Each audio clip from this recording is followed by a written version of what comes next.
What is up, folks? Welcome back.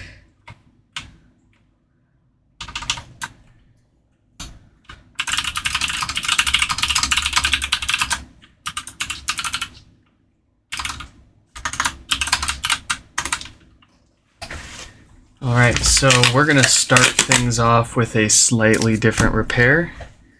This one is NP133.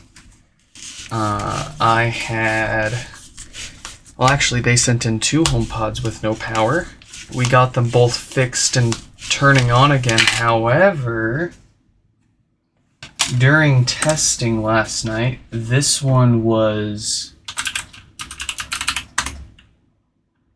acting up.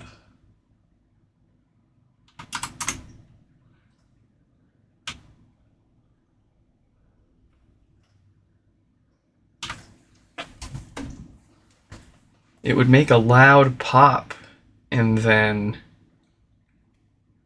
restart.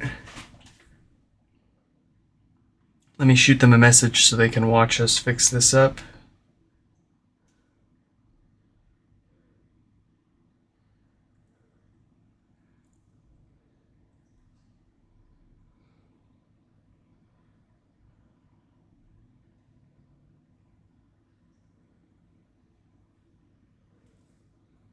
Whew. Copy this link.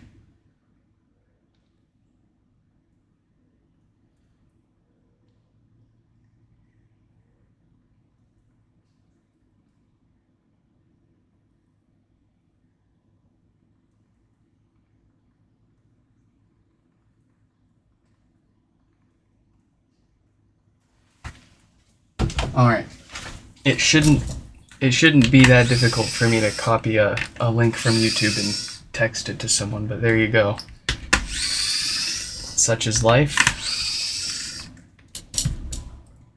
My primary complaint is all I want to do is open the email link that I get when I hit stream now, copy the link, and then paste it in a message, but it's like the phone wants to play 20 questions with me along the way.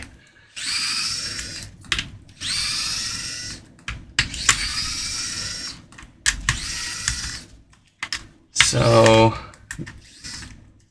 let's see what could be going on here. We're going to take a close look at everything that we've touched along the way.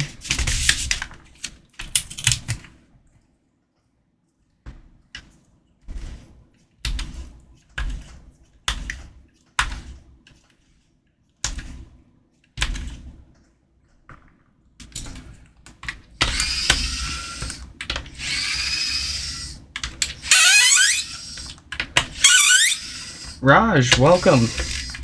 Welcome back.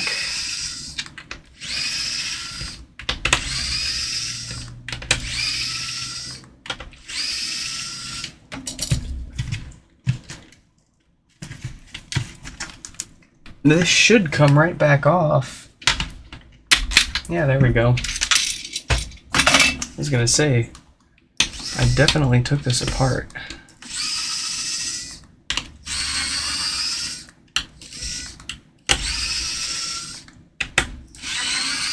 It takes a few minutes for this one to reproduce the problem that I'm talking about. And I don't know if it's damaging anything when it does it, otherwise I would show you guys.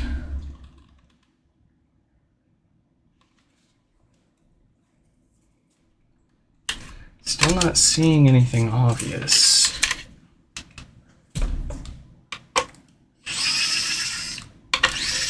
It might just need a new amplifier board.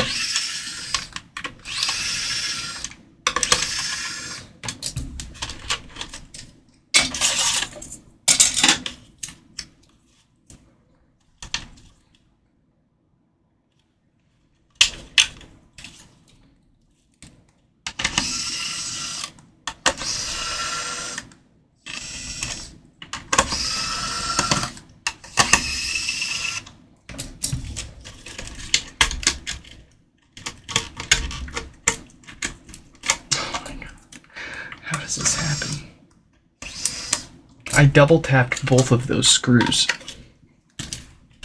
I know I did.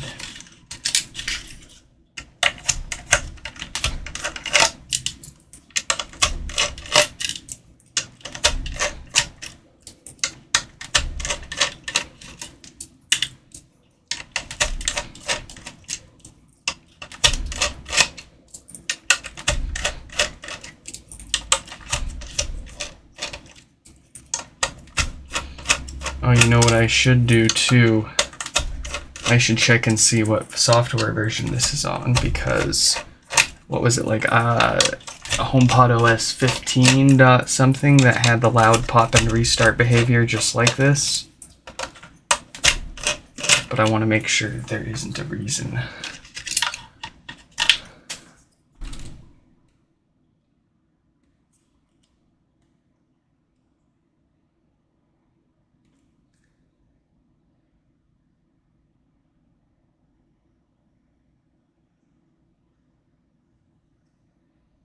Everything seems to be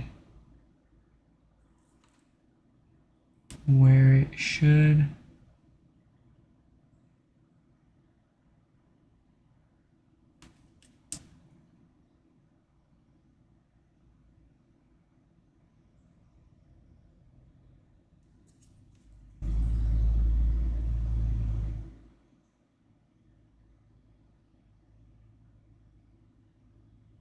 I do not see a reason why this is misbehaving.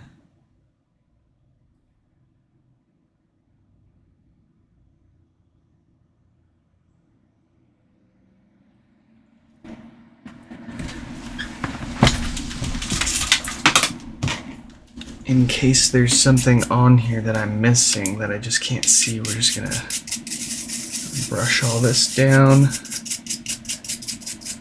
Perhaps there's a little flake of metal somewhere connecting things that shouldn't be talking or connected to each other.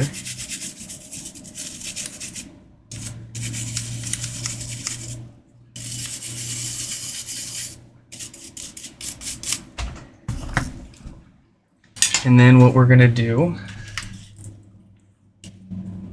is put this back together part way, and I'm going to put my logic board onto it. One that I know doesn't, one that works well enough that it doesn't have this same problem here. So we'll see if it's a logic board issue or an amplifier board issue here.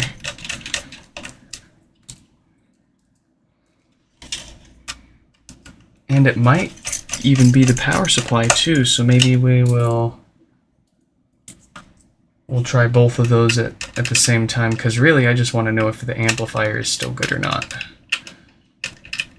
That's my primary suspect anyways.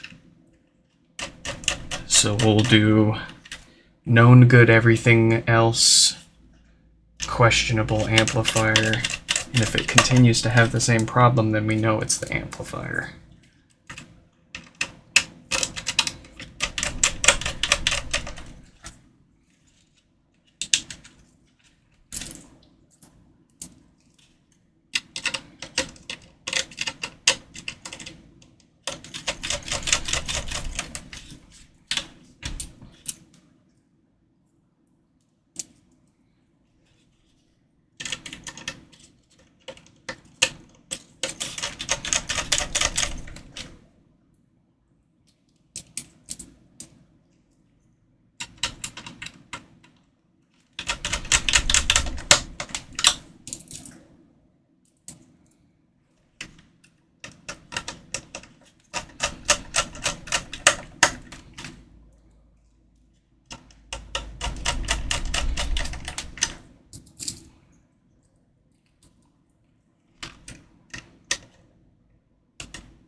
We don't need to screw that in for our testing.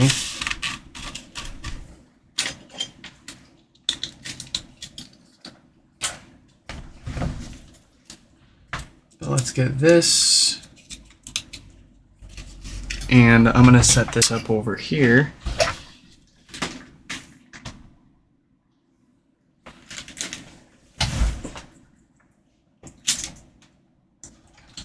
With a junk subwoofer.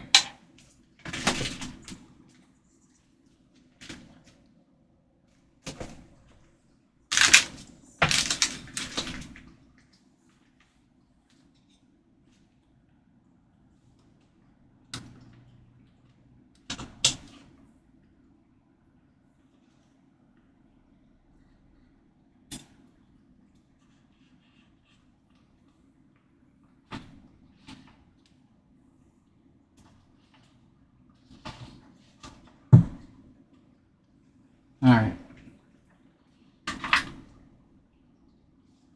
That's turning back on. We'll see if that has any issues with all of my other parts.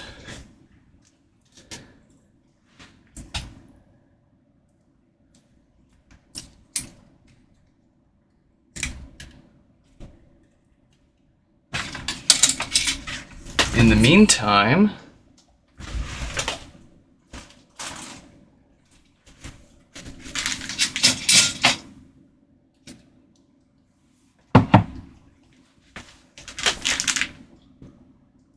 trouble connecting to the internet. alright, so that sounds fine now.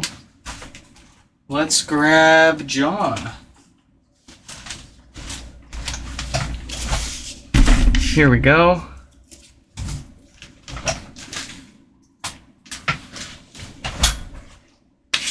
John here has already gotten this HomePod fixed from us.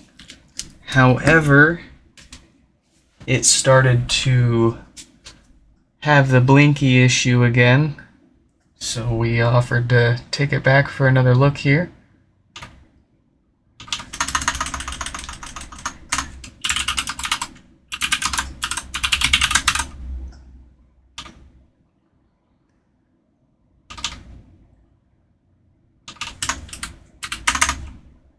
And then after John here, we'll get NP96 taken care of. I'm going to go ahead and let them know so they've got time to join in. Let's see.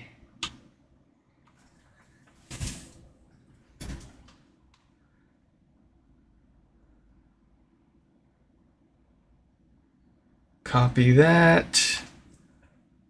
We've got...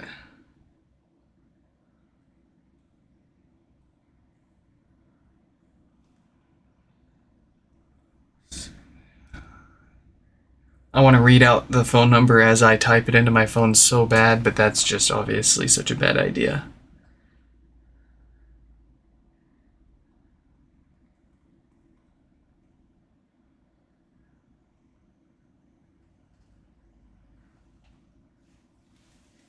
Okay. So, John here... if I'm not mistaken, this one was no power originally. And then we fixed the power issue, but then it started having blinking volume buttons issues. So we took it back and fixed that temporarily, though. It only works for them for a little bit before it rebricks itself. So I'm curious, is this a logic board that I had previously repaired and my repair didn't hold up? Or is this a untouched logic board that I tested and thought was working fine, but just simply didn't last?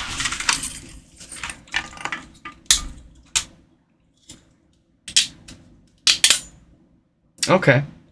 No, it looks like I've never actually reballed this one yet. Yeah, cool. So that's unfortunately what happened. I thought I used a good logic board. And frankly, what I'd personally rather replace people's logic boards with untouched ones that tested fine, as opposed to replacing it with one that I had to do hardware repairs on. But that's just my that's my gut. Okay, we're gonna do a reball. I haven't heard that HomePod pop and restart yet. So it was maybe that was either a logic board issue, or maybe that power supply was going bad. We'll give it a few more minutes and then we will swap the power supply back in with the original one and see if it does that then. If it still doesn't have any problems, then we'll put their original logic board back in, and that's when I expect something to reproduce.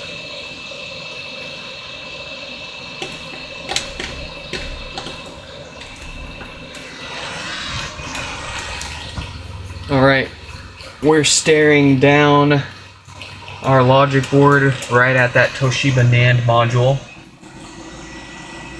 It is attached to the board with an array of solder balls, or BGA, ball grid array. What happens, even though these are completely sealed with infill all around, the BGA will crack and corrode over years of thermal cycles, warming up and cooling down, expanding and shrinking.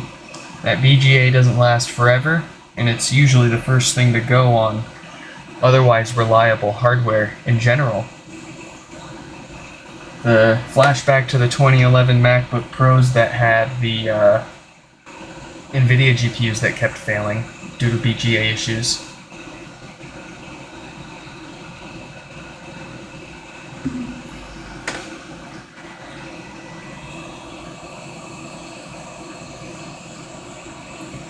I've been practicing a lot of these, but I'm still not a king at it. It's easily one of the most difficult repairs for these HomePods is doing this particular repair.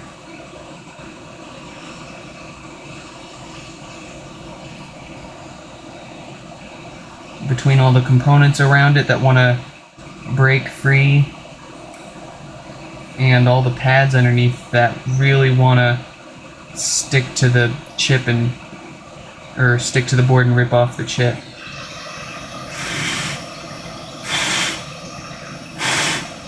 Easily the trickiest repair we do here. But we got that off in one piece. And I'm looking for dull pads. I don't actually see any, but dull pads indicate a corroded solder pad. This one's kind of bad. And it does, depending on which one it is, it can act up with a single bad ball. So let's get this cleaned up. Let's get it reballed and put this chip back on there and see if we saved it or not.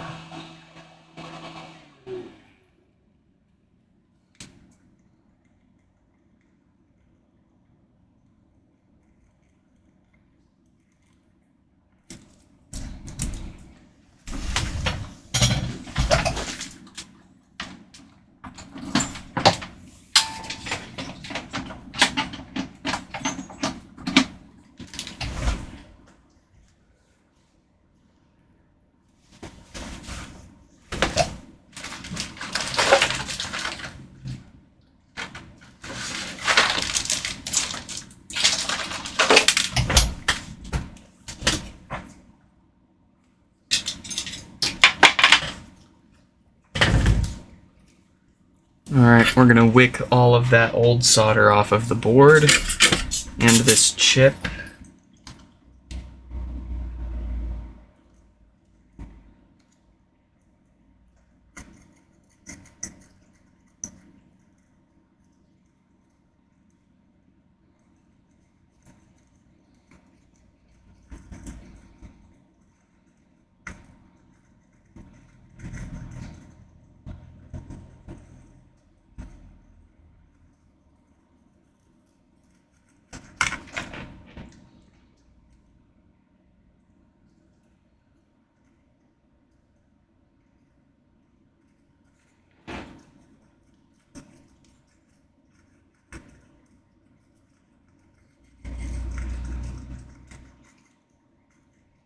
Alright, I think that is sufficient for the board.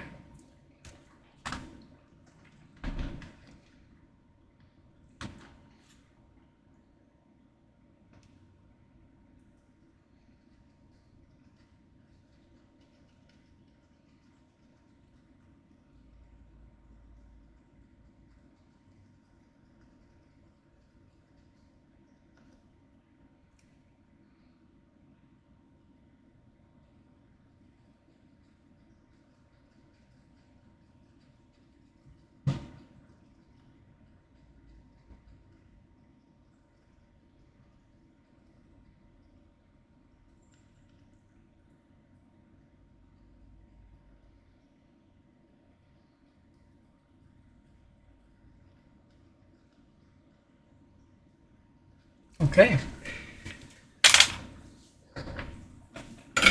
And we'll clean this up.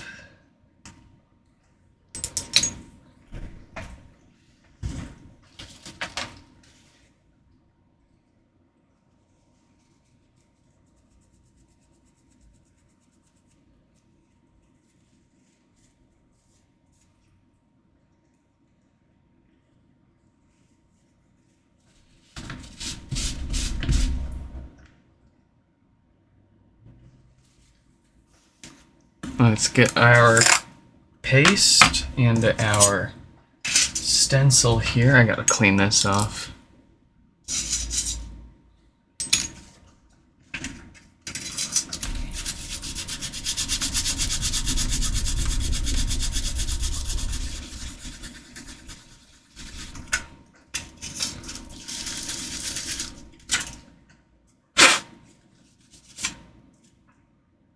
All right. Stick that down, line it up.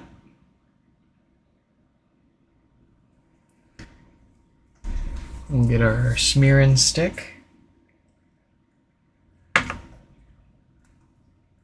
Ideally, you use something that's the width of the chip, but I don't think I have anything sitting around like that.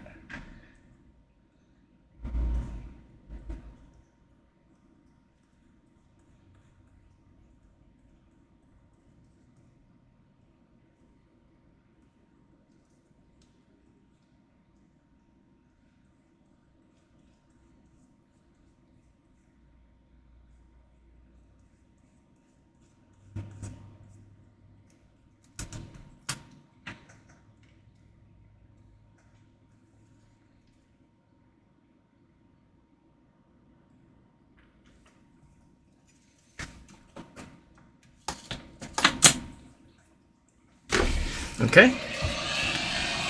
We heat up that solder paste and it'll turn into a ball grid array for us to stick this chip back on the board.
All right. We got our chip lined back up as best as I can estimate. Let's heat this back down. And we cross our fingers.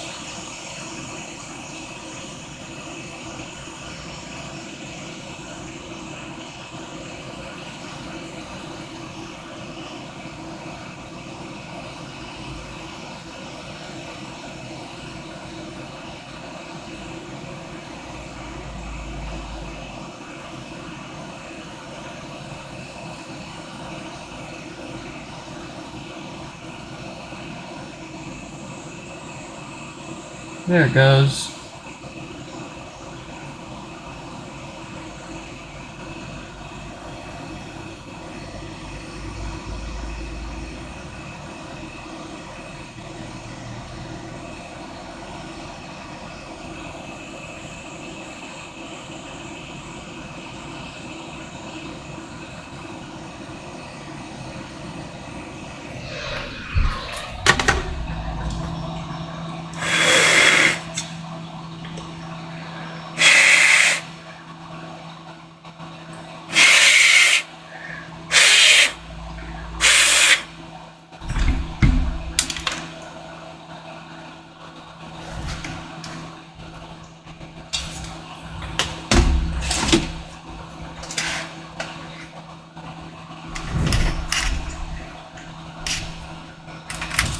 We've already done all the other work to this one, so we just gotta get it a working logic board.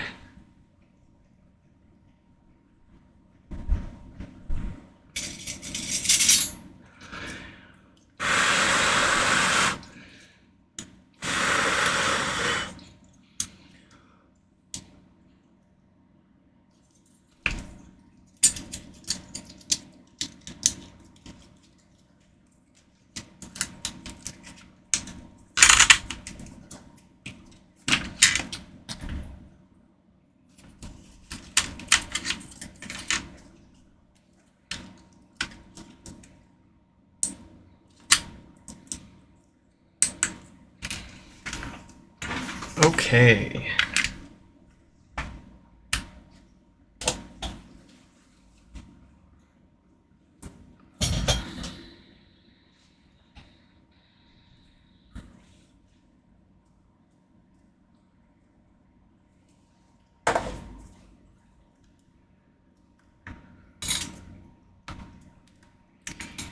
That other one that we're testing for the loud pop and restart is I'm having trouble connecting to the still working. For mobile phone, check the home app.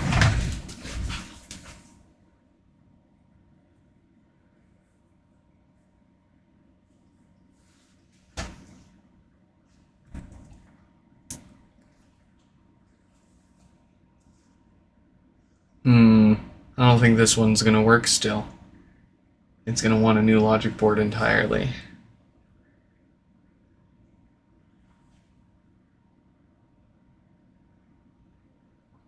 Yep. Well, that sucks. For me. We will harvest a working logic board from another HomePod, and hopefully it won't break on them again. But we've got too much to ruminate on, to sit here and ruminate on that for now. Let's move on. Let's keep the flow going. Let's get NP96 up here. And you guessed it, that's no power.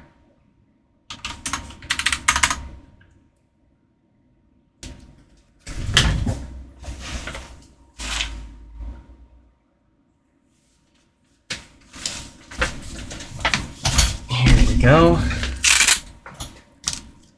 And after that, we've got NP120, so let's shoot them a message. They've got plenty of time to join in.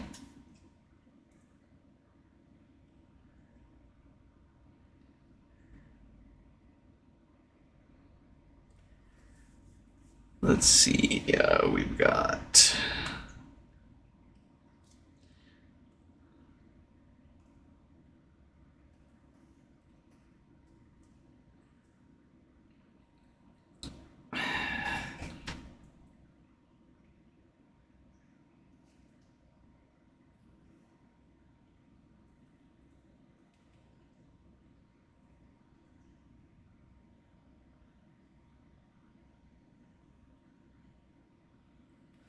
All right, and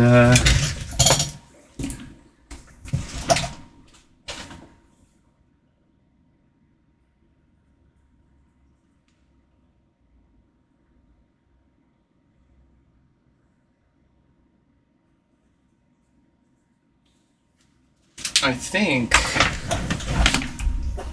120 here. Yep, they sent in 2 and they do indeed want their name up. So we'll do that. There we go. Alright. Let's see what we've got for NP96 here. That's right, no lights, no power, no nothing. A couple of watts from the wall. Let's get something fixed here. Jeez.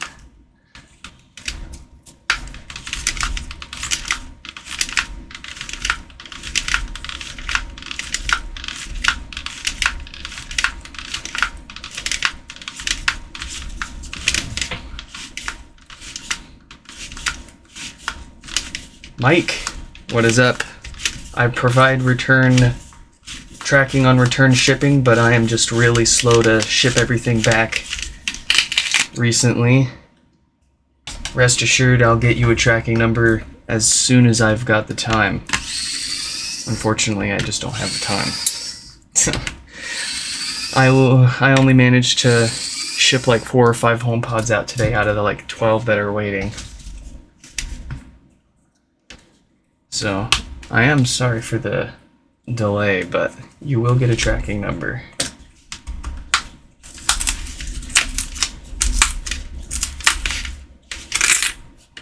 Also, welcome back.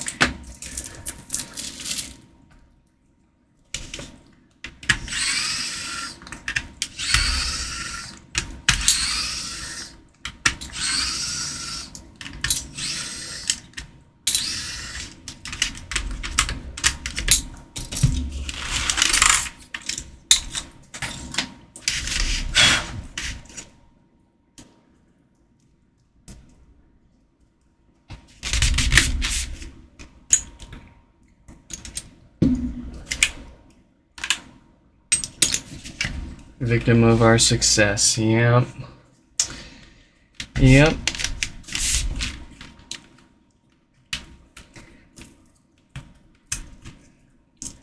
Oh, this kid needs to learn how to do emails for me so I can free up some time.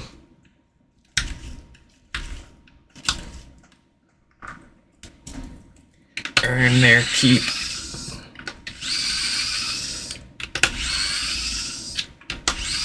She turned 2 just a few days ago,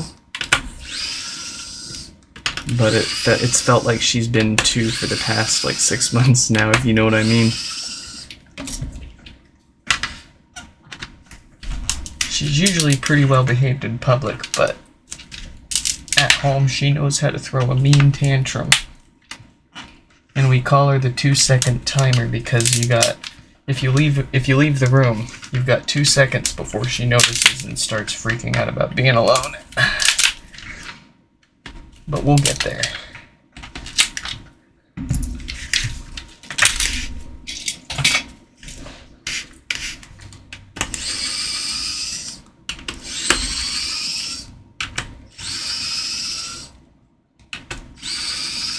Oh, speaking of return shipping too, there was a HomePod we dropped off on the 12th and it got scanned in, but it's still there. Like, it hasn't moved anywhere. They scanned it in and I guess they kept it for themselves. I'm gonna have to go to the UPS store and ask them where it at.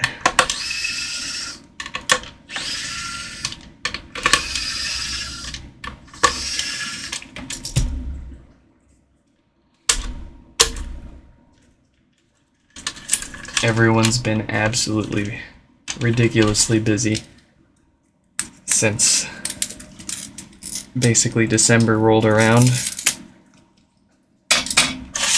You walk into the UPS store and like half the store is full of boxes of stuff people have been shipping out.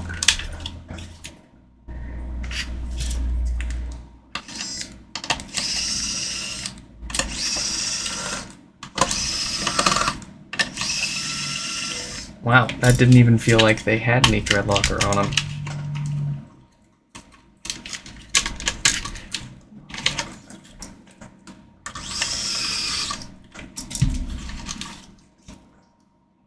No, they had thread locker on them, it just was not effective here. Did the one ever return from Hong Kong? Oh, you know, I actually totally forgot about that. It wasn't even a whole HomePod, it was just a USB adapter. And no, I never got that back.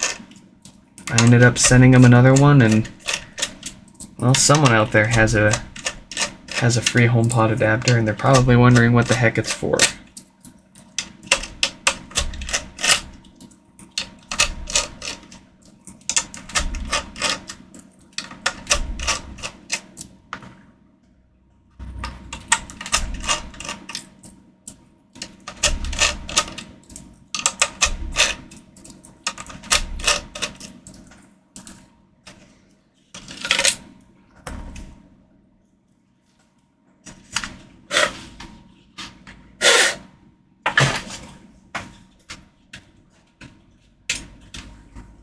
Alright, here we go. Let's get those fart filters first. These love to go bad over time. Whether they're being used or not, they'll go bad and they'll cause death farts and all sorts of bass issues. Ceramic capacitors just love to do that. So we'll get them replaced with fresh brand new ones to keep this HomePod going for as long as possible. And then we'll flip it around and replace that dead diode causing their power issue.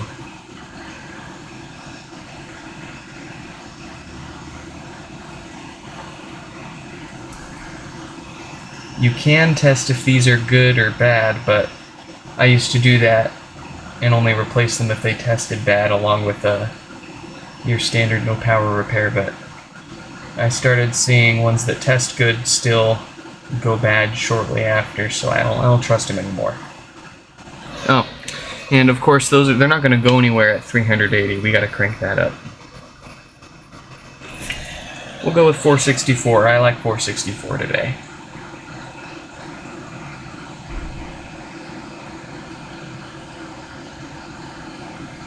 Ooh, you were able to build an adapter with the STL. Very nice.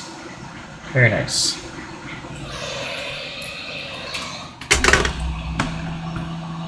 A lot of people try and they give up, and they ping me to buy one, or they don't want to buy the set of like 100 test probes just to use 4 of them. Understandable, but no harm in having a bunch of test probes around for future projects. You never know. You needed them now, you might need them again. You might need some more later.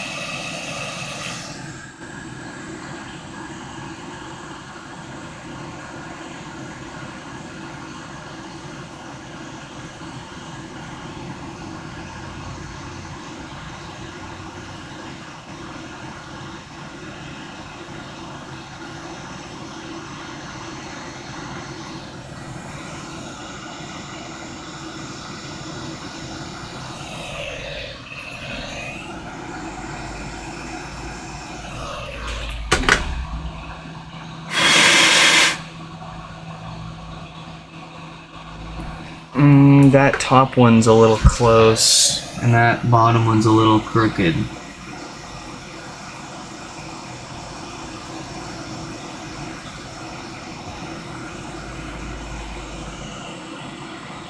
Nah! Bullets. Alright, I like those bottom two. Let's fix that top one.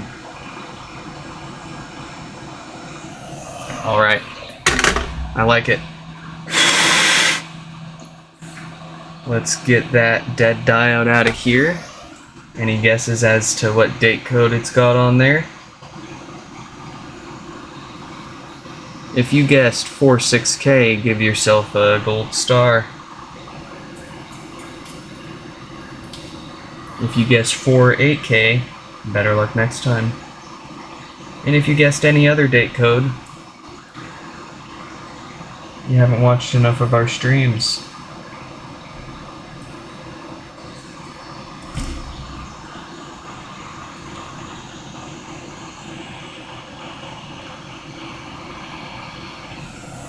Let's get that out of here. Now let's get a new, bigger, better, higher quality one in its place so the same problem won't happen again. Not that the spec of this diode was the problem. It was just a bad batch of them floating around out there. Unfortunately, Apple got stuck with using a bunch of them in these HomePods. And they don't keep track, as far as I can tell, of what date code of diode each HomePod got, so they're not going to recall every single one of them. And we're past 6 years that these things were released, so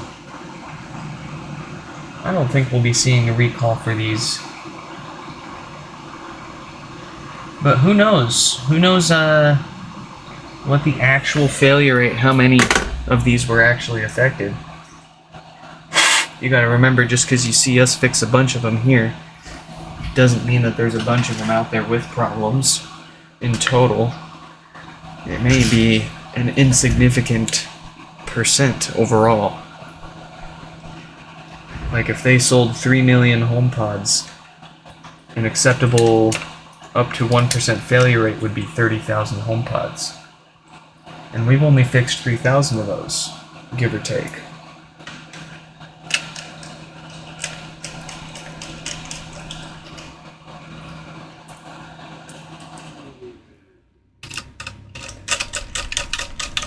So, if we personally managed to fix more than 30,000 HomePods, then that would, without a doubt, be Apple needs to have a recall on these territory.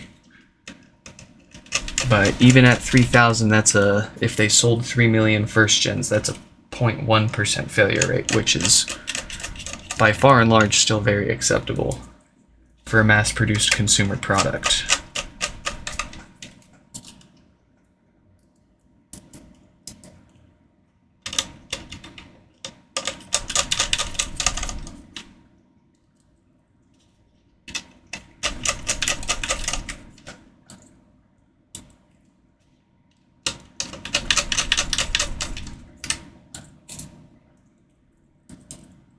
Mike, where? Let me see. Hold on.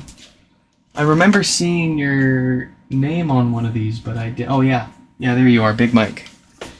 Okay. And yours was no power. Okay, yeah. Yeah, no, I don't have a good reason why I haven't shipped yours yet, other than I've just been too busy.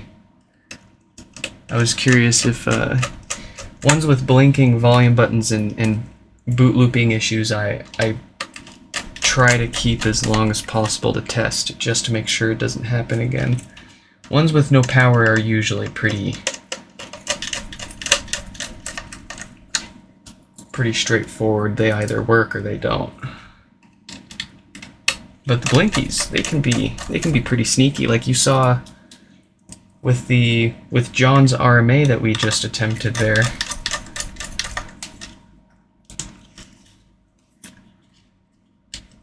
That HomePod, John's HomePod, was originally no power. Actually, let me double check that. No, okay, so John's was not originally no power. They had picked up one of our USB cables, attempted to restore their bricked HomePod and failed. But I replaced their logic board with, at the time, a working one. And I test all my parts as long as I can. I give them at least a week or two before I put them in my good parts bin if I can help it. Sometimes we're just so low on parts I gotta grab a parts pot off the shelf and take the parts out of it right then and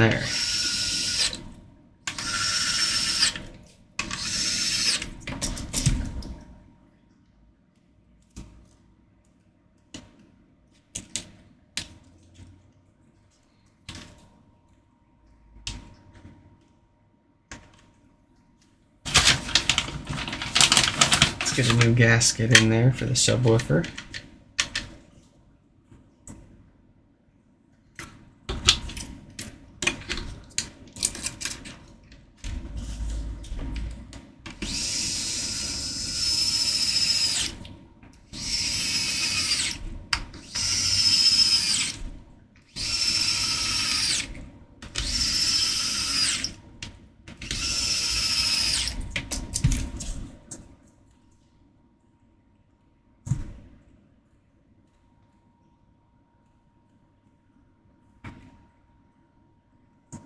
Okay. It sounded like it wasn't sealing, but it's just my my freaking Band-Aid making funny noises.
We've got lights.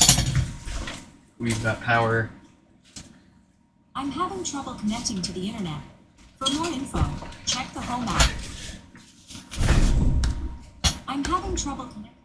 All right. One working HomePod.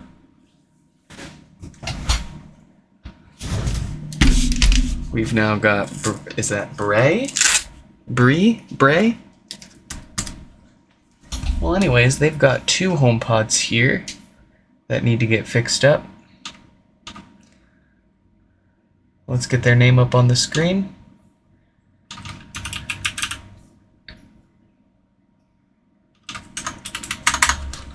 All right. And what have we got here? No lights, no power, a couple of watts at the wall. All the same symptoms for the usual dead diode. We've got a teeny tiny little crack right there. Just the smallest of cracks.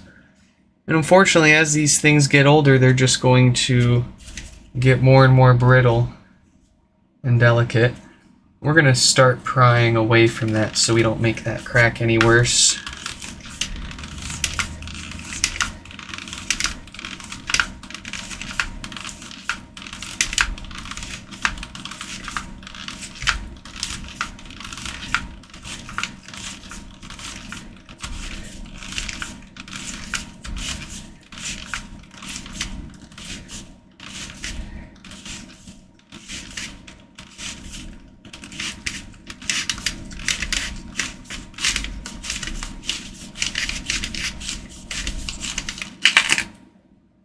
All right.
Dusty.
Alright, well, I still haven't heard any problems from NP133 from the beginning of our stream here. I'm gonna put their logic board back on this. And we're gonna see if it starts popping and restarting it again.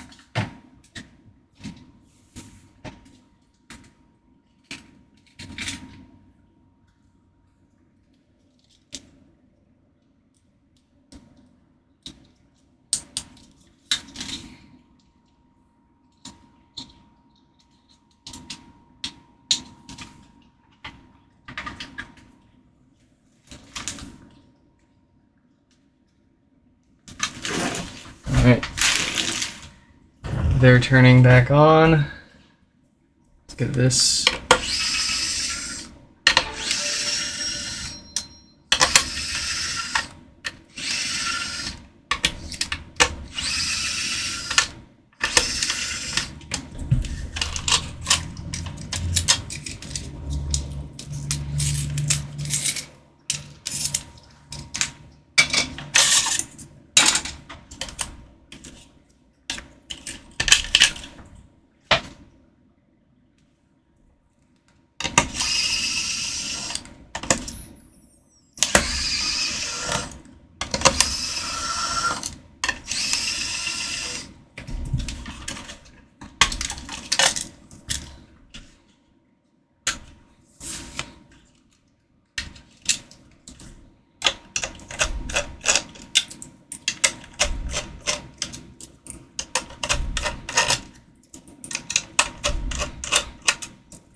Alright, here we are.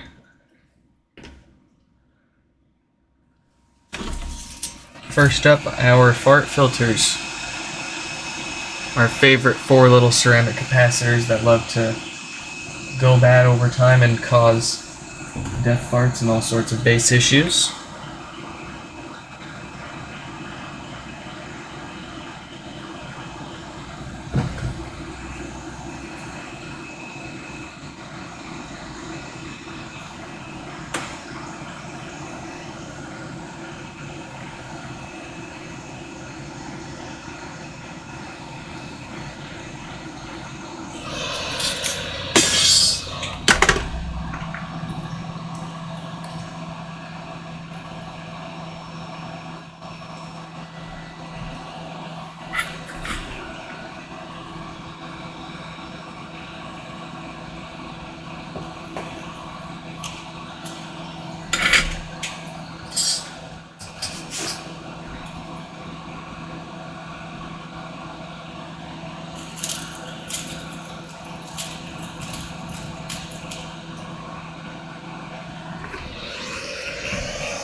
All right. Fart filters have been replaced. Take your guesses. What's it gonna be for the dead diode? It's a 48K.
All right.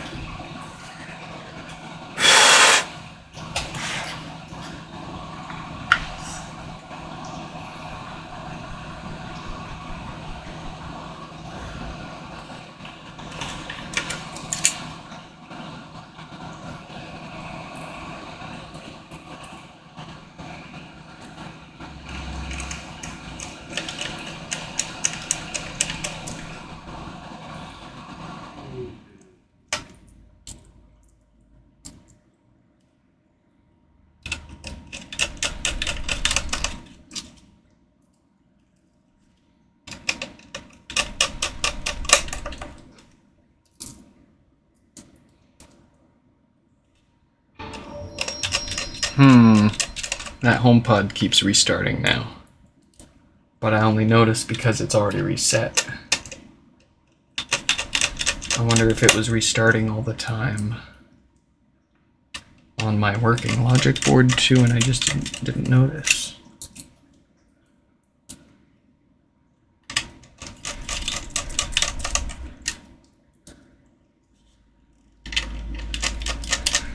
It's interesting that it's not popping and restarting now, it's just quietly restarting. I'm not sure what to make of that.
There it goes again. I'm gonna put that logic board on a different HomePod.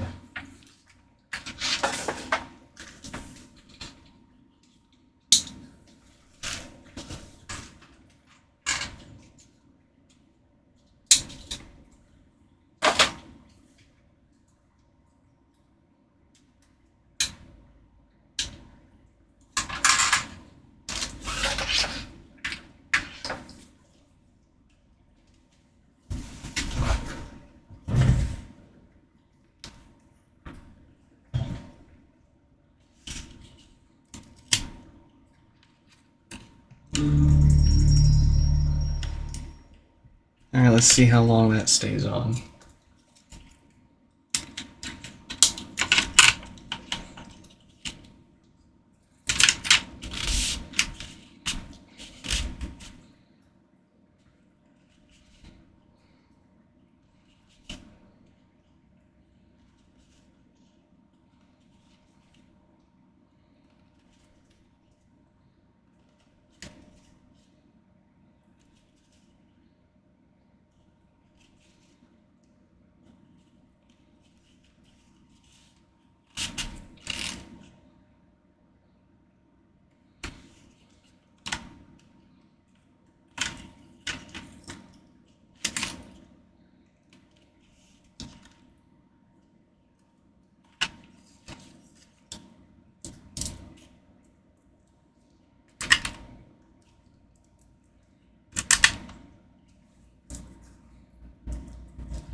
Alright, we've got power.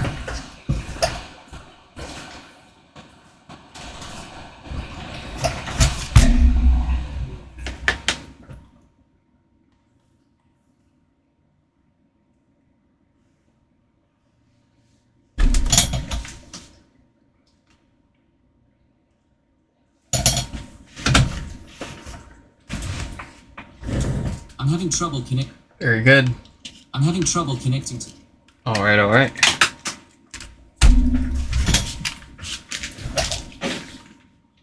will be reset and updated in due time. And status update on NP136, and it's restarting all by itself. It has not restarted since I put its logic board into another HomePod, so good news is their logic board's fine. Bad news is something else is wrong with their amp now. Well, we've got a second one here from Bray with no power. No lights, no nothing. A couple of watts from the wall. Y'all know the drill. Let's shoot Ren a message, so they've got plenty of time to join in and watch their repair coming up next.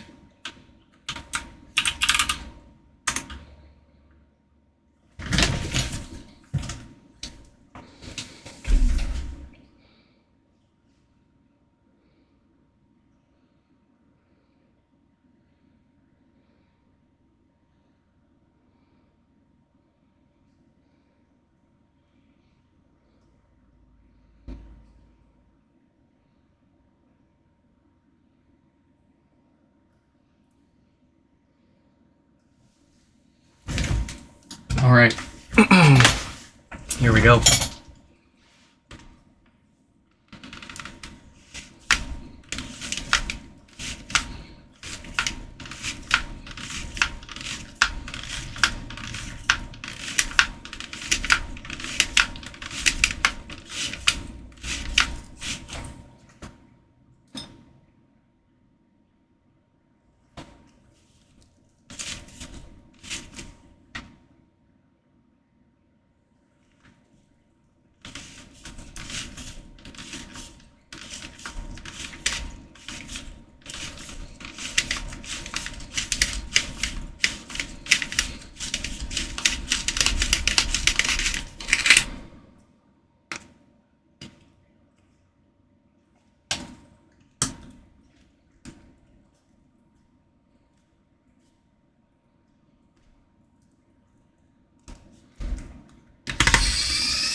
All right.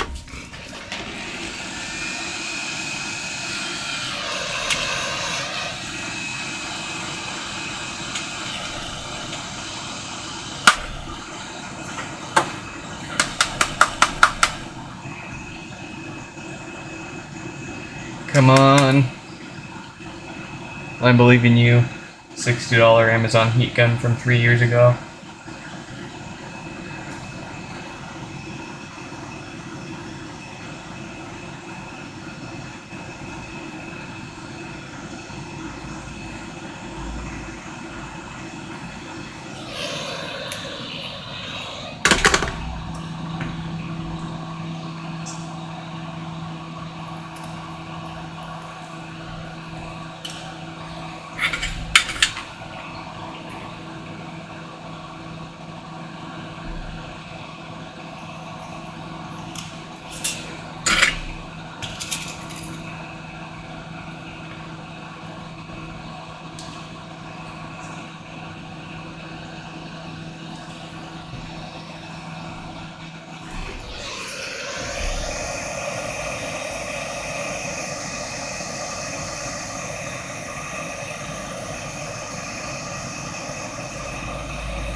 Another 48K dated Schottky diode.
All right.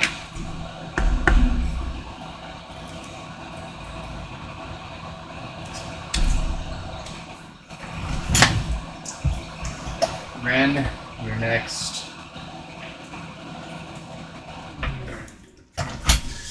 After Ren, we've got NP134. Let's see who that is. No power. Alright, let's shoot them a message.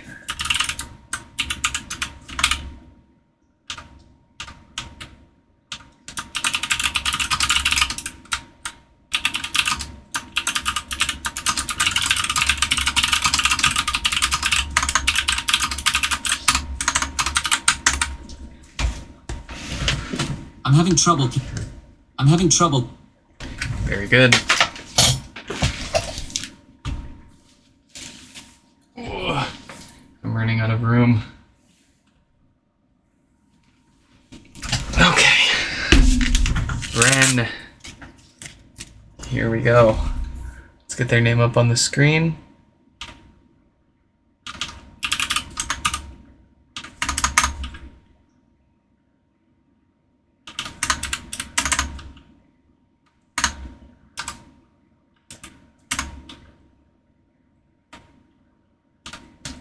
All right, what have we got? Is it really no power? Yeah, looks like it. No lights, no power, no nothing there. We got a couple of watts getting pulled from the wall. So all of that looks like the usual dead diode repair that we've seen here plenty of times. Let's do it again.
First up are fart filters. They love to go bad. They love to cause death farts. They love to cause all sorts of base issues, and we love to prevent that from happening.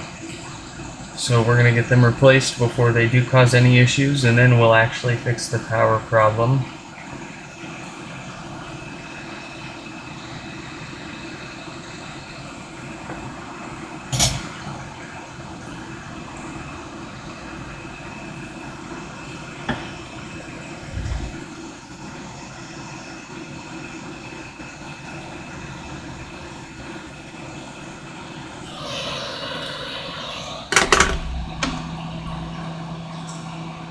A little bit of flux to help remove the corrosion from our pads so that we get a proper solder bond and not some cold joints that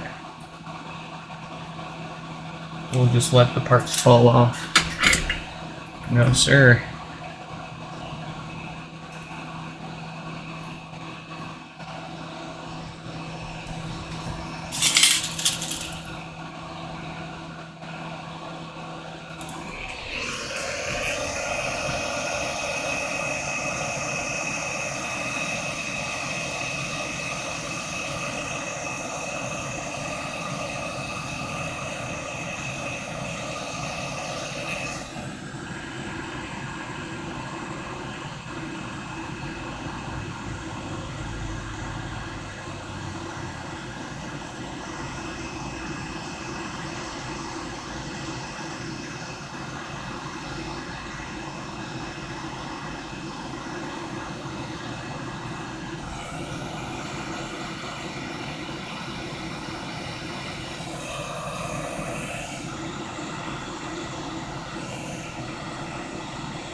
All right.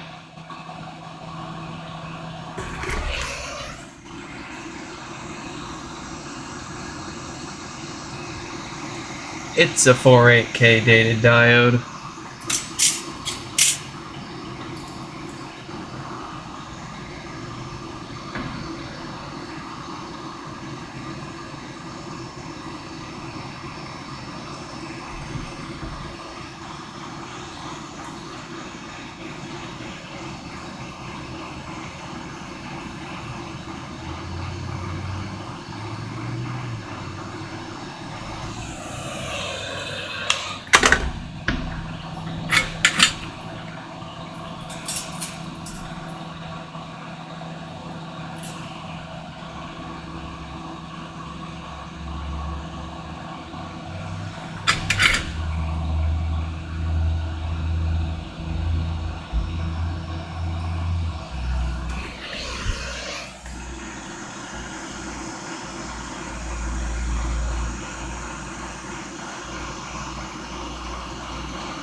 And that's it. We got that dead diode replaced with a bigger, better, higher quality one that won't fail again. Not that the original part was inherently a bad spec or anything. It's only failing because there was a bad batch of those diodes floating around out there. Normally those diodes do not fail unless they are given a reason to.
Very nice. And it's alive.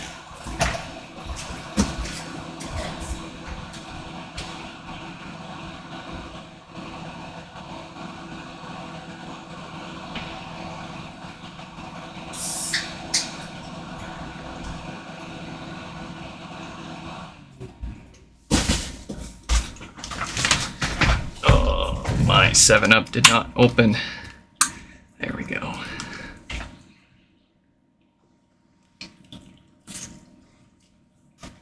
Oh, hey. 7 concurrent viewers, 7 likes. Got my 7-Up.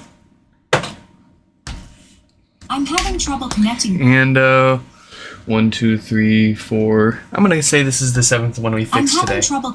Even though it's not. Alright.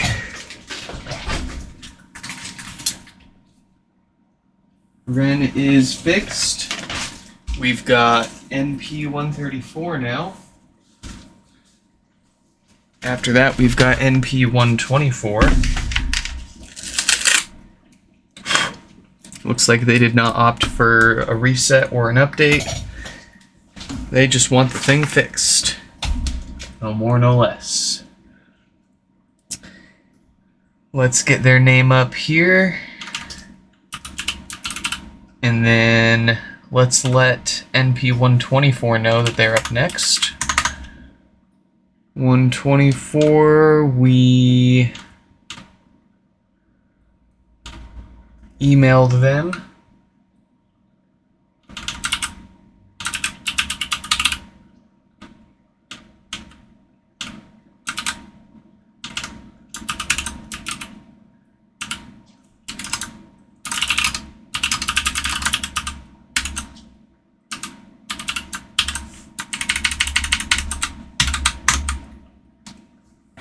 Alright. They have been emailed. Oh, my stuff's not all centered. There we go. What do we got here? No lights, no power, no nothing. A couple of watts from the wall. Let me give myself a fresh band-aid here. And we will dig in.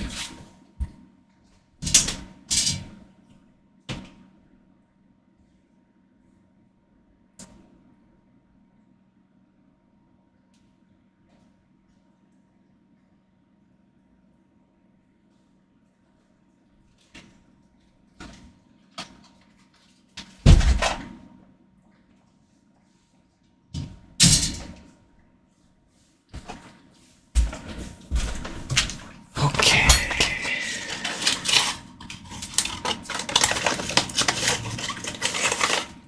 Oh, I whacked my knee pretty good just a second ago.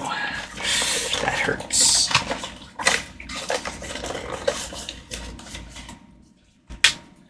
What is up with, like, getting old and, like, hurting yourself?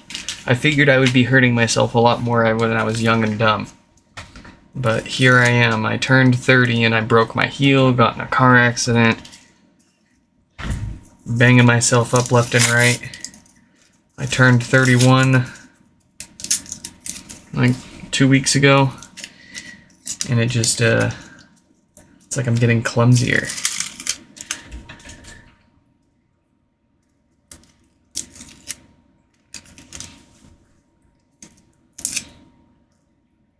Is this smaller than the last one I had on?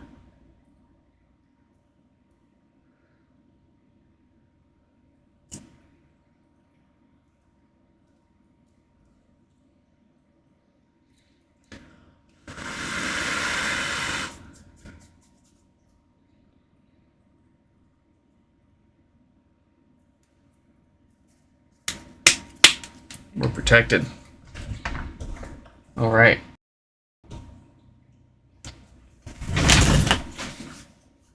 Oh, that's gonna leave a bruise.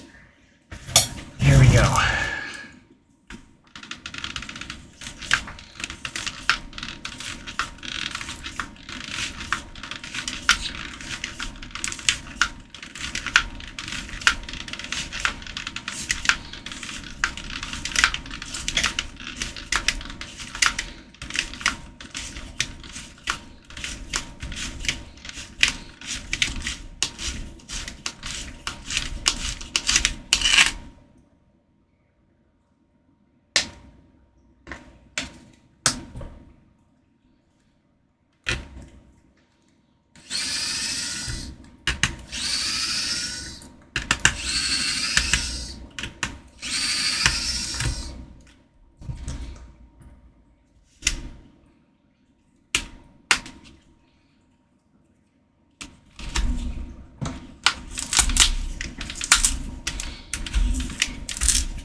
so far I don't see anything else wrong with this.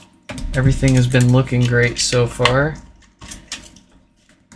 The subwoofer doesn't have any funny smells to it. I don't see any weird corrosion or anything that sticks out, but we always keep our eyes peeled while we're working on these in case there's anything else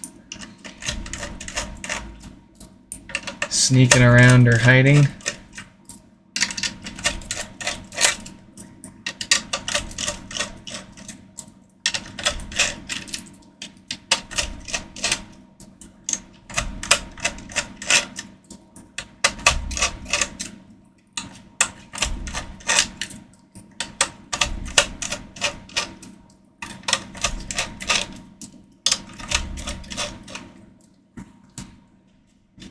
Alright, that is a good looking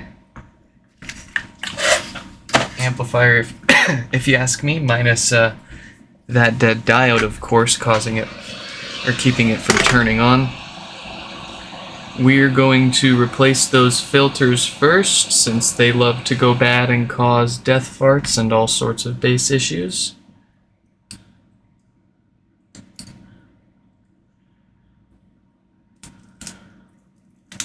My brand new Band-Aid has already failed me.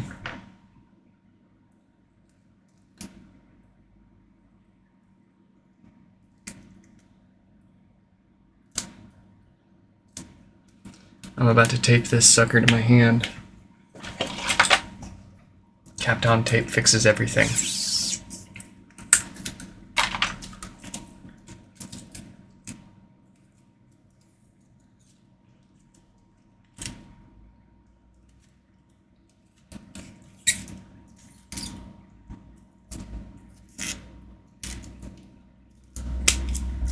Alright.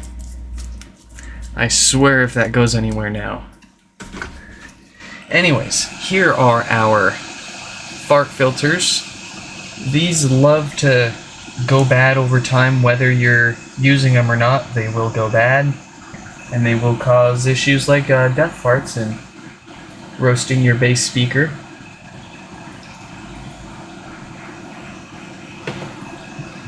That is because these are ceramic capacitors that decay over time and lose their effectiveness at filtering DC voltage.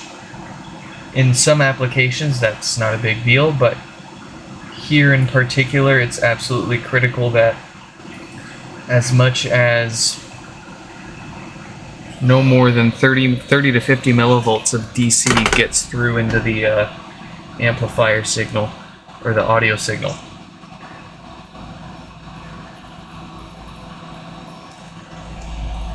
So we're going to get those replaced with brand new ones. Even if they were working fine, there's no telling how much longer they will last, so we're going to stay ahead of those issues.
Alright.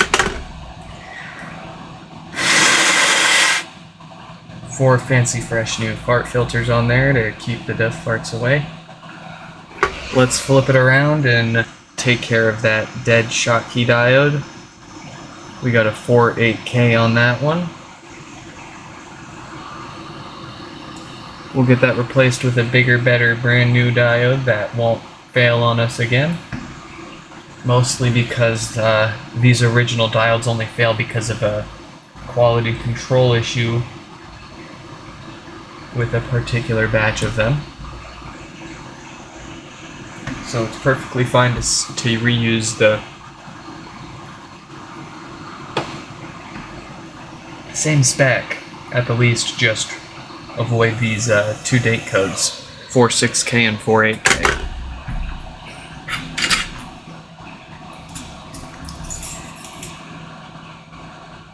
Not that there's any correlation to the date code of the diode and the serial number or production date of the HomePod, unfortunately. It's complete luck of the draw what's inside. On the bright side, there's no sense in rushing to rip all your HomePods apart. If they're working fine, don't worry about it. If it has this part inside and it's waiting to fail, it's not going to cost you any more time or money or effort to try to prevent this issue, or simply wait until it does happen.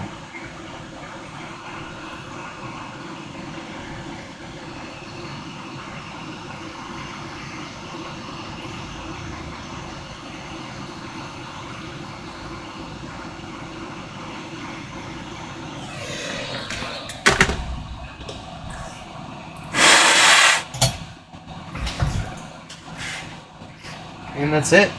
Everything else on the amplifier looks fantastic. I don't see or smell anything else funny in here. So that should make this one happy HomePod. Only time and a little bit of testing will tell.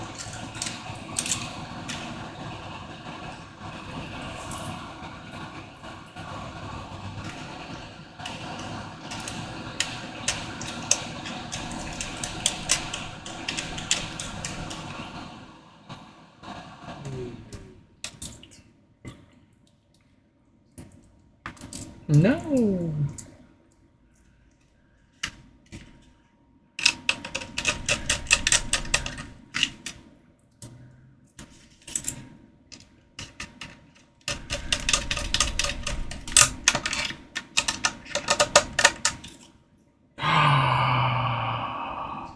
That was that sound. My bit just broke.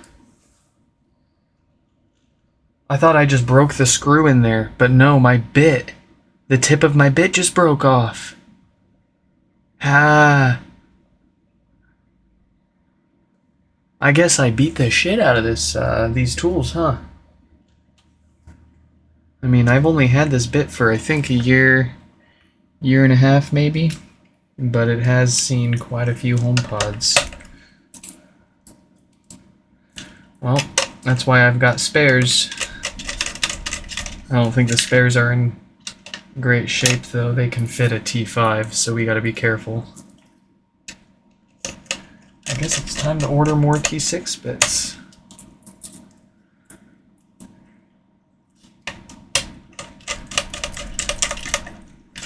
I have never had that happen to me before. Not with a Torx bit.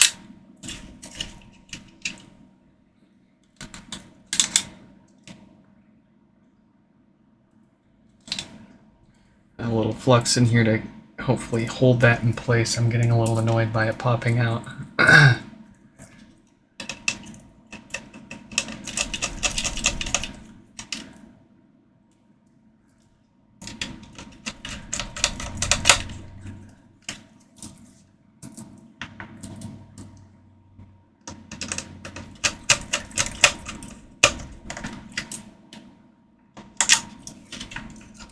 Alright.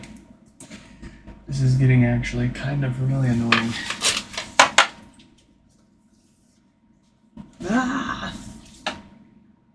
Oh, yes! Another T6. We're saved. Hopefully this one stays in there.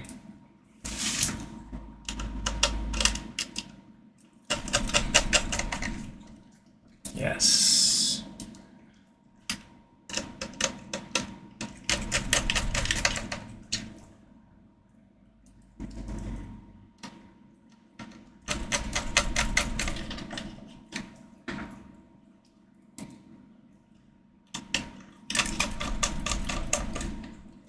It seems my HomePod is too strong for you, traveler. Oh, that's good.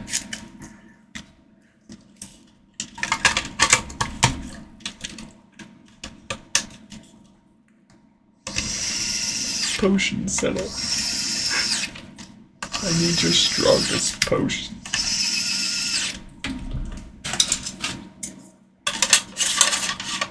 You are not strong enough for my strongest potions.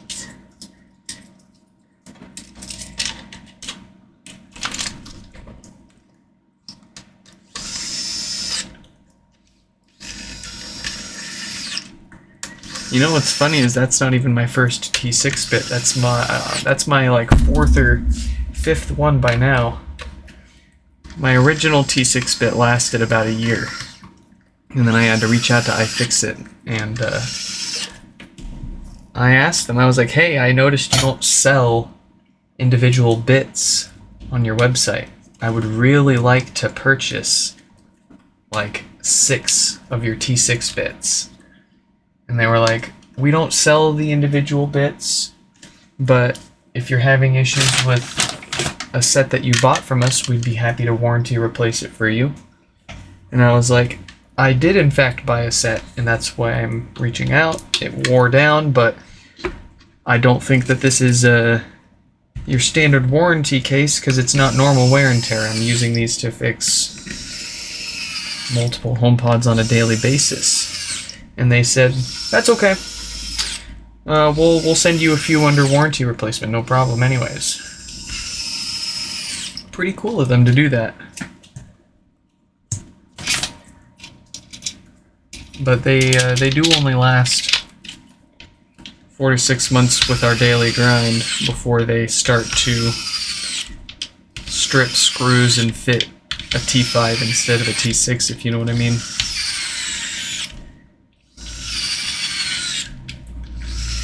But I have never had a Torx bit break apart like that.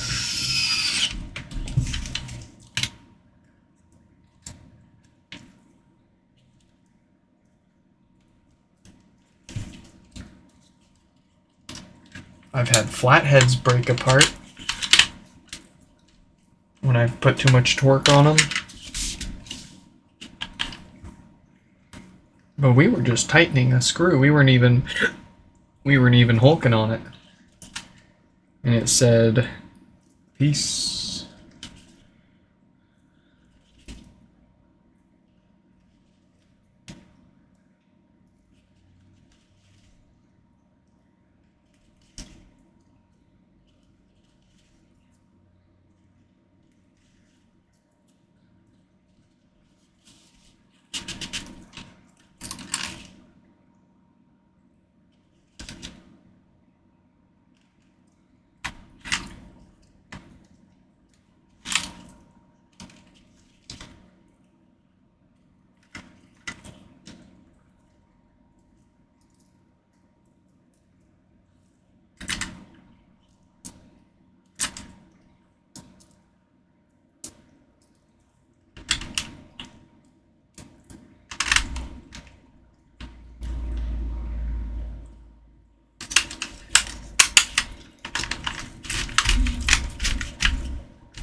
Back together we go.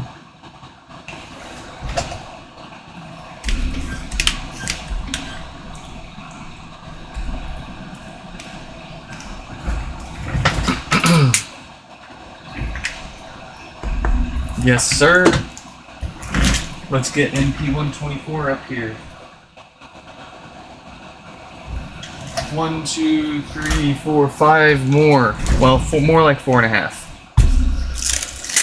NP152 is a bit of a surprise for you folks, and for anybody that manages to make it through our whole repair queue during this stream.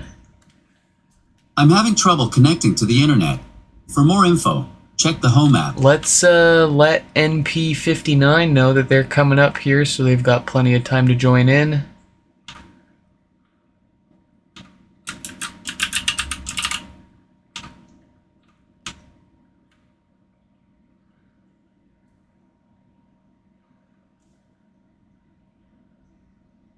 Uh, 59, not 59? Yeah. NP59.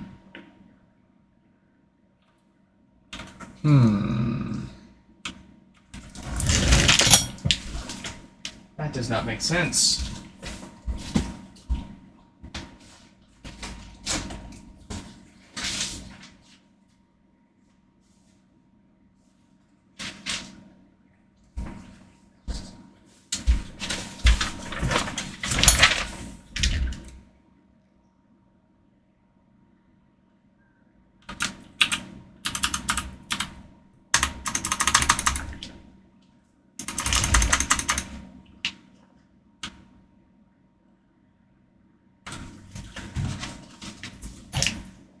All right.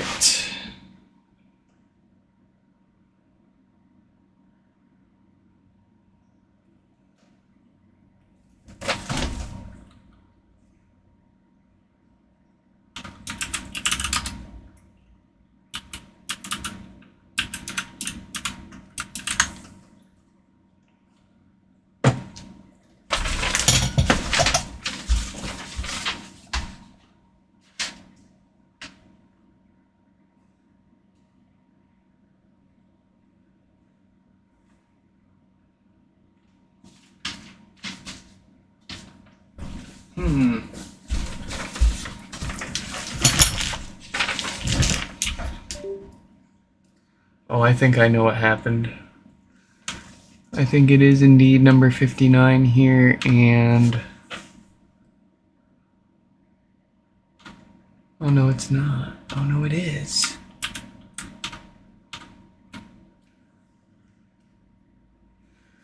This was on the 17th, so if I go to the history, and I go back to the 17th,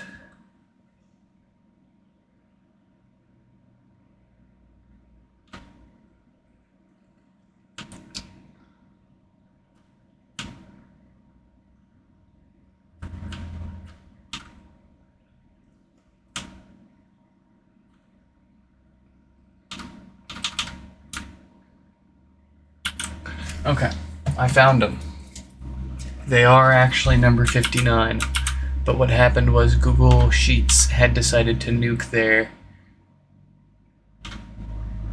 information from my, okay. Google Sheets sucks. Why does everything suck so bad? Okay, I've got their phone number. Let's shoot them a message so they can watch.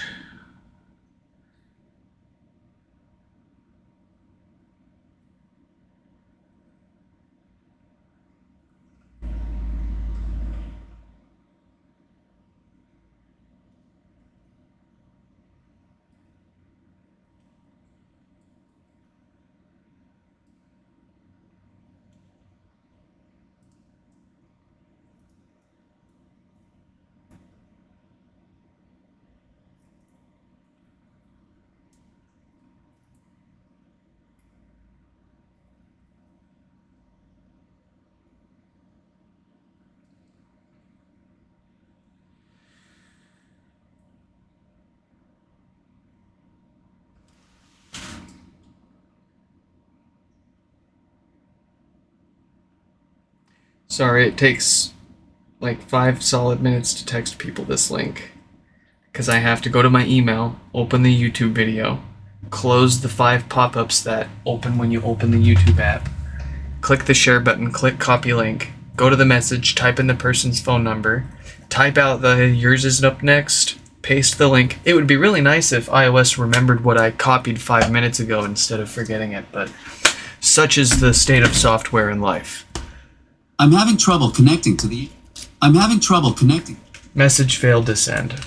What the heck? I'm having trouble connecting to the internet. For more info, check the Home app. Why can't I text this person?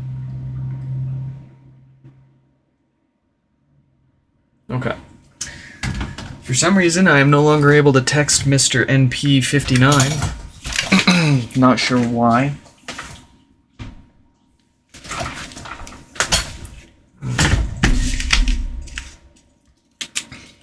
Okay. NP124. Here we go. After that, NP59.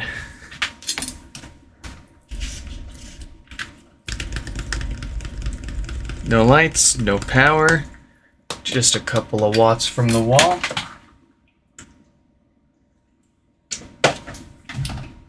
Message failed to send. I am so sorry, Mr. NP59, but for some reason your phone number seems to not be working, so we'll have to find another way to get a hold of you. I have no idea what's going on.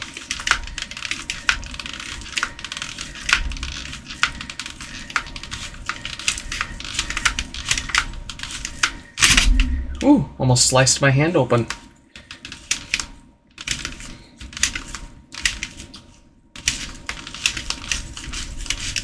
We don't need that again. I've had enough of that these past few days.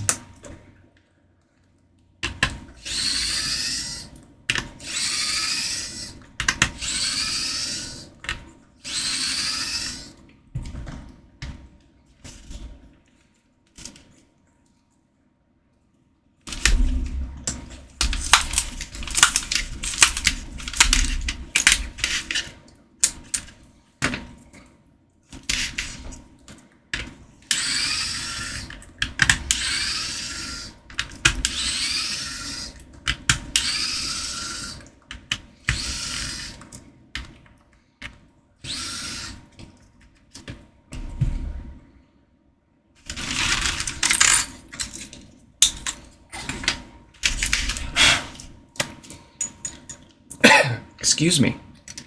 A little bit of rubbing alcohol to break down the glue that holds the speaker basket here. When we go to pry that up in a few minutes, it'll make that a lot easier.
want to lose those little gaskets for our screws here.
Alright. Filters first. Here we go. These love to go bad and cause death farts. And all sorts of bass issues. They go bad whether they're being used or not because they are ceramic capacitors. We like to replace them to prevent those bass issues and keep this HomePod happy and healthy for as long as possible. In addition to the no power repair that we'll do after this.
Alright, that top one is notoriously bad at scooting down. It wants to kiss that little capacitor right above it. It wants to cause issues.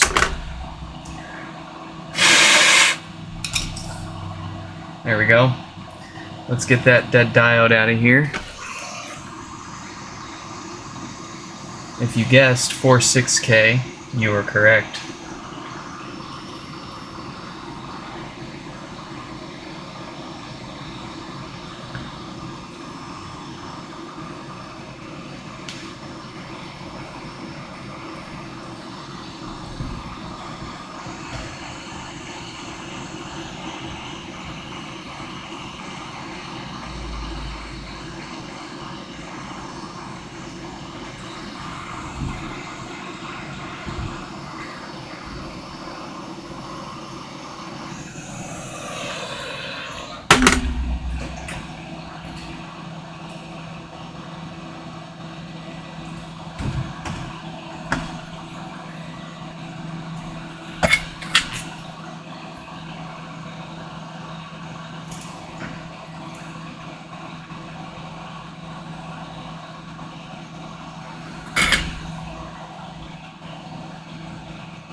All right.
Yes.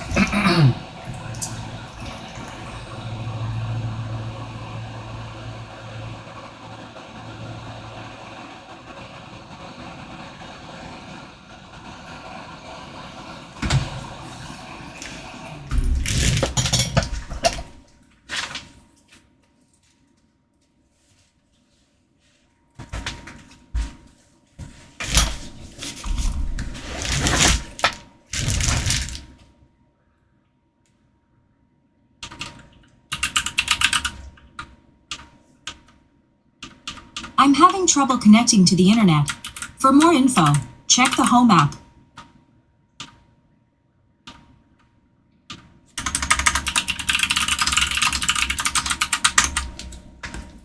I'm having trouble connecting. All right. They're all fixed up. We're going to skip MP59 because I can't get a hold of them. I tried texting them. I don't have their email, but I tried texting them, and for some reason my phone keeps telling me that it was unable to message them with iMessage, with RCS, with plain old text. That might be an issue with my phone, I'm not sure. So, but what we're going to do here is we're going to kick off this bricked HomePod, see if we can't get it working. And then if it does take a USB restore, then we can work on another one while it chugs away. So this one's got blinking volume buttons, or eternal boot, or it does not boot up all the way. Let's get our USB adapter.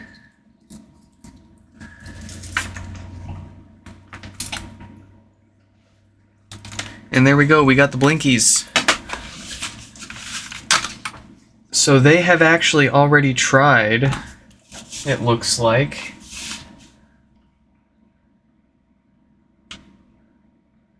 Oh, and they sent us a log of their restore attempt, possibly invalid IBAC. That is... okay. No sense trying a software restore on this one. They already tried that, and they got a pretty damning error.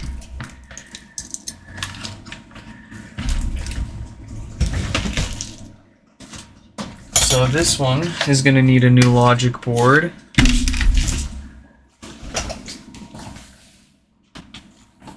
I'll snag one from this HomePod here.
Here we have it. Oof.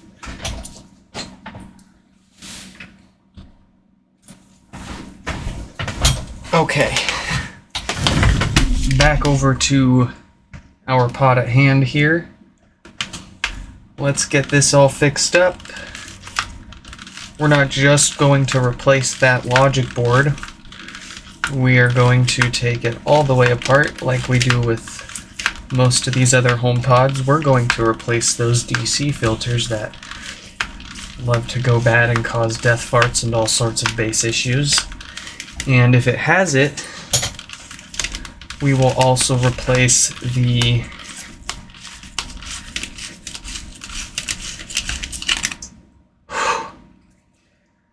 DC filters that tend to go bad and cause death farts. While we're working on this one, I figured let's go ahead and multitask a little bit here. Here is Ryan's. I'm gonna go ahead and shoot them a message so they can watch.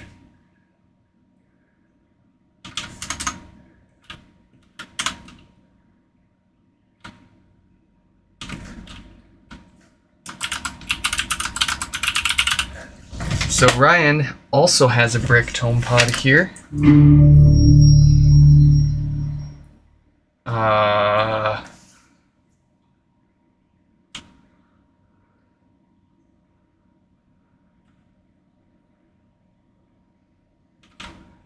Boot loops, boots indefinitely won't set up.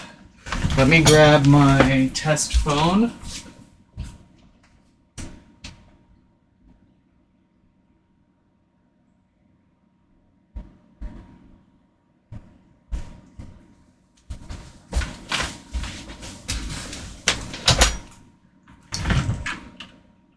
It's endlessly stuck in configuring after setup.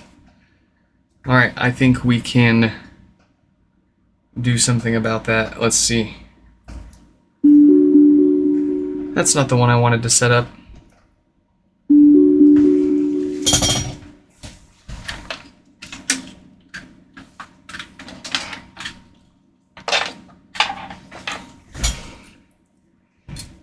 I want to set up this one. Yes.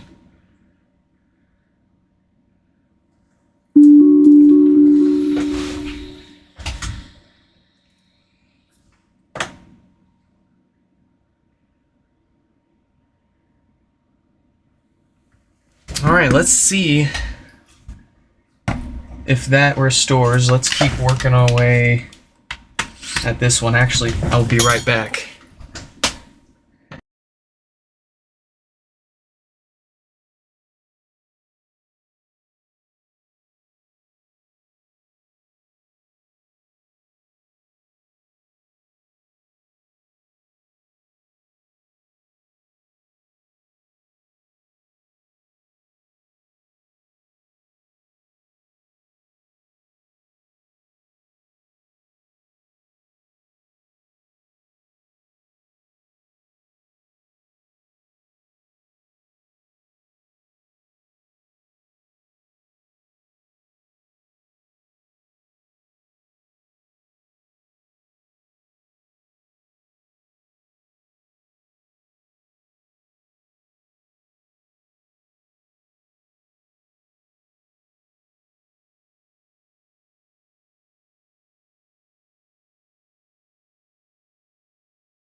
Alright, HomePod is ready. What version is it on? 17.5? Alright. It does not take very long for HomePods on this this test home here to configure, so we'll see if that completes or if it's going to require us to force an update via USB.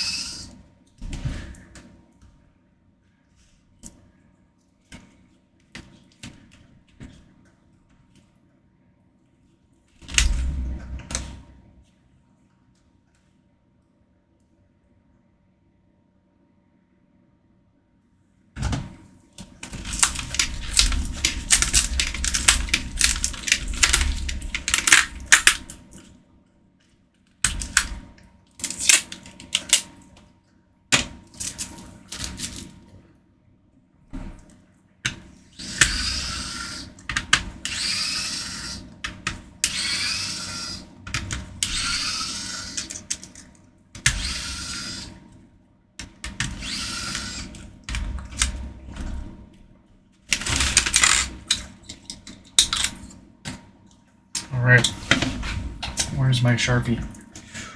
Where's my Sharpie?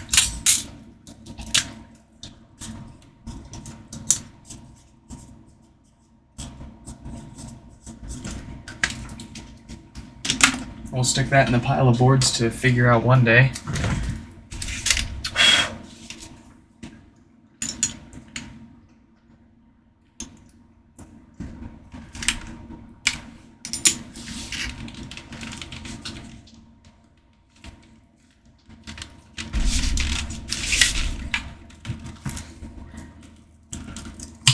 I have someone in my Discord server who's experiencing a similar issue where it'll set up fine, but it does not get past configuring. And aside from that, it seems to work fine. It's stuck on OS 12 though. A lot older than this one.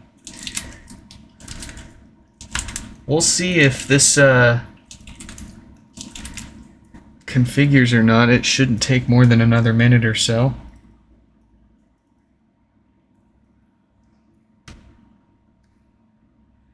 It says it's not connected.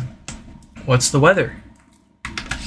It's currently cloudy and 46 degrees. Today's high will be 54, and the low will be 41 degrees.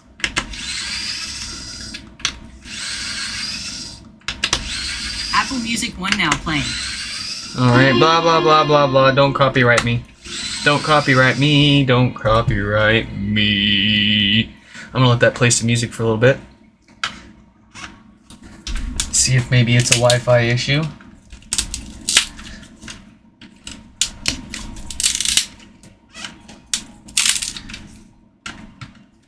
If it doesn't finish configuring by the time we have this HomePod back together, then something is definitely up, and we will try a USB restore.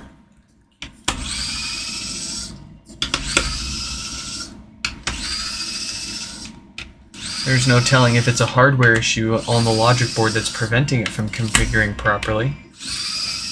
But we will find out soon enough.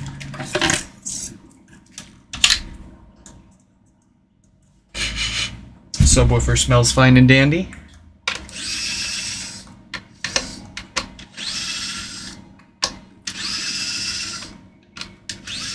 It's weird that it says it's not connected to Wi-Fi, but it definitely is.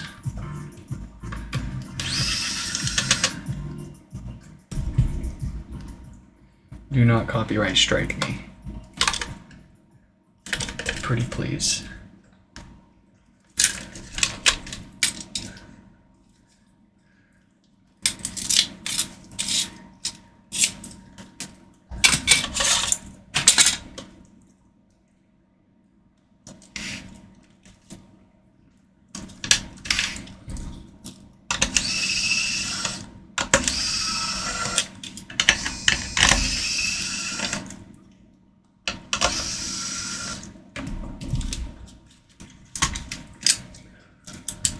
Why are you sitting in front of my driveway? I will come out there, and I will make you feel awkward. You are blocking my wife from being able to pull into our driveway. So I would appreciate it if you move. I'm gonna go turn my porch light on and scare them.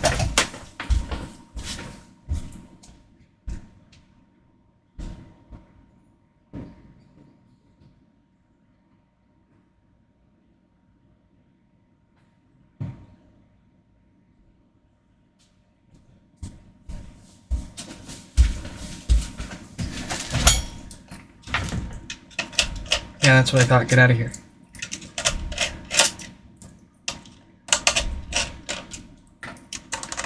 The front of my house is not for you to sit in your car and sort through your phone's errands before you take off.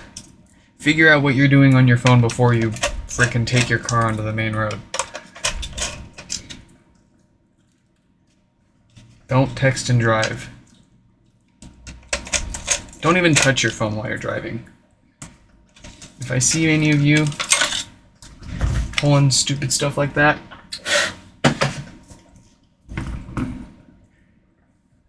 I will show you the video of me almost getting killed in a car accident because somebody was on their phone while they were driving. Hasn't even been a year.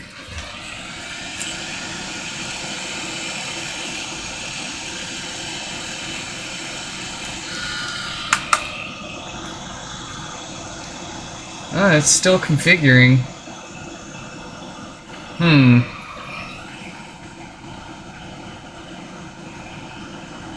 Well, I guess Ryan's not lying.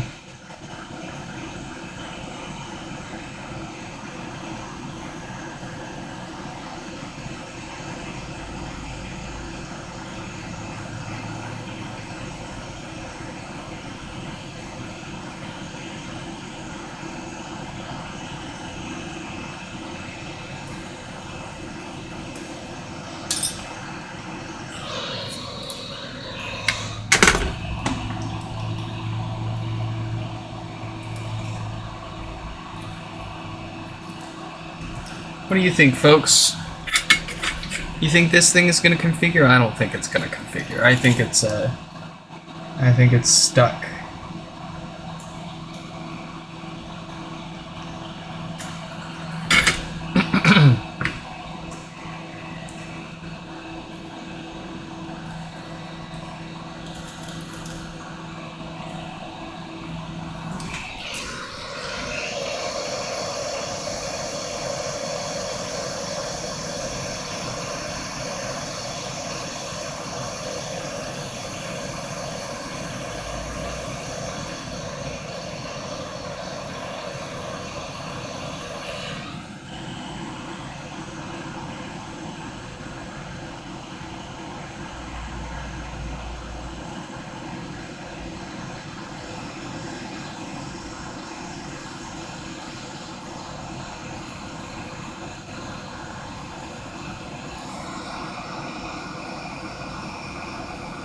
Why is this so cold? Why? Oh, the subwoofer keeps turning my hot air gun off because the mount for my hot air gun has a magnet in it. So when I put it down, it turns it off. Cools it down. And I'm sitting here like, why is this not working? Why does it get cold? Well, there you go.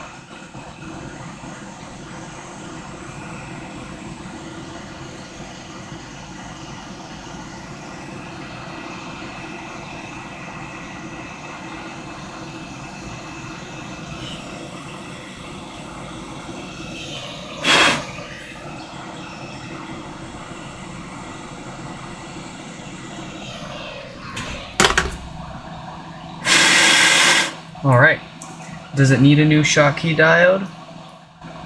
No, it does not. It is dated 1726K.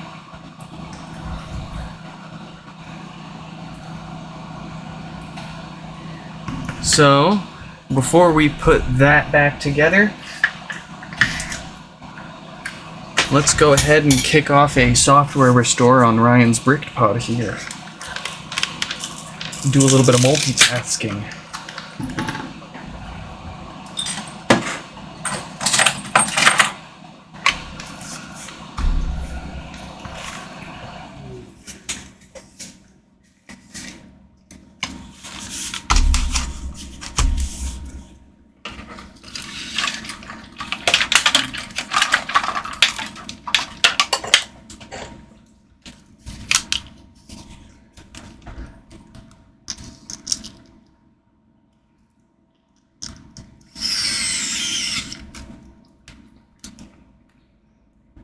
Get our USB dock connected.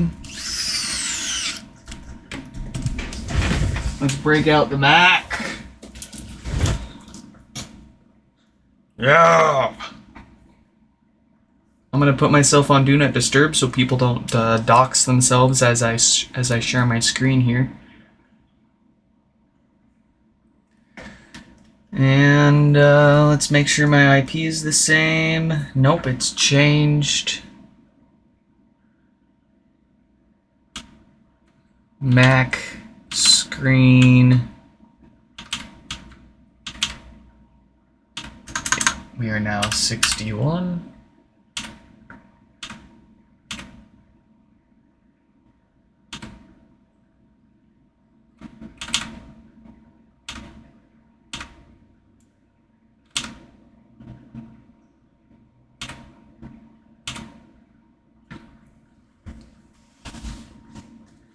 All right.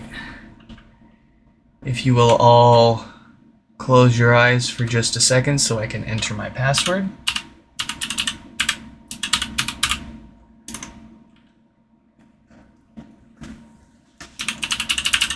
See, I typed it in wrong the first time, so it would throw you off. Okay.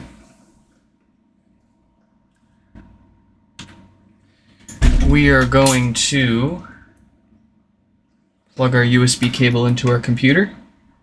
We're going to plug power cable into our HomePod.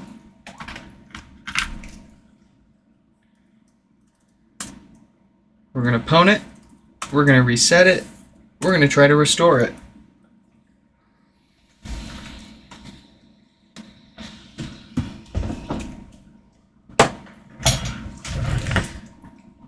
Let's see how that goes, and while we wait, we shall put this HomePod back together.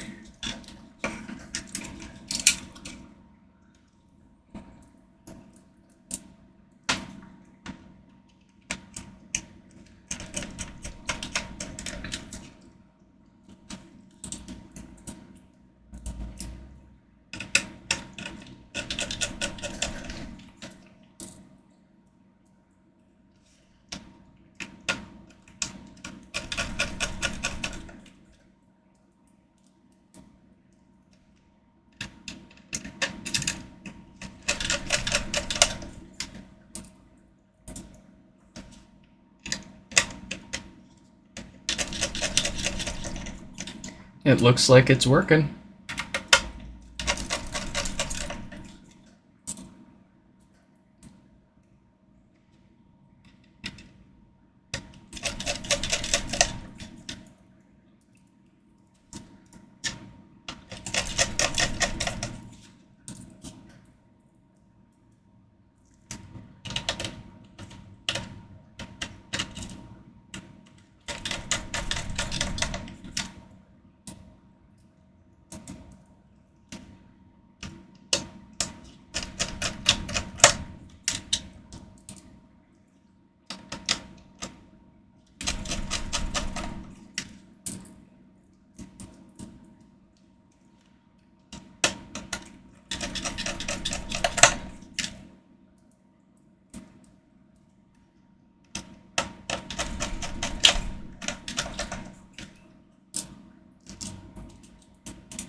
Alright, amp is secured.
My wife is pulling into the driveway.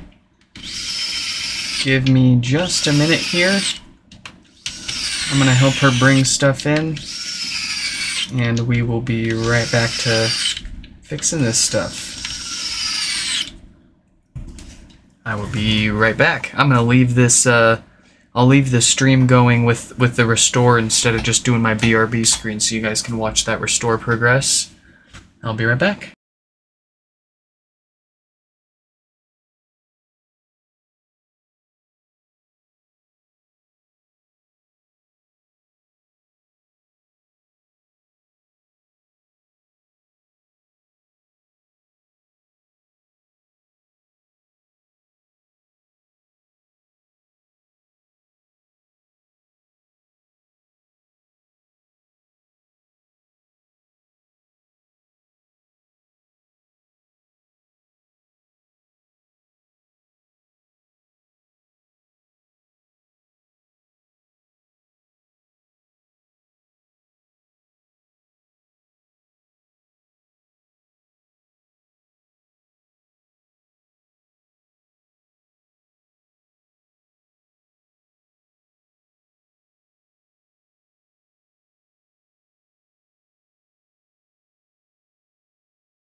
All right.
HomePods with Wi-Fi issues.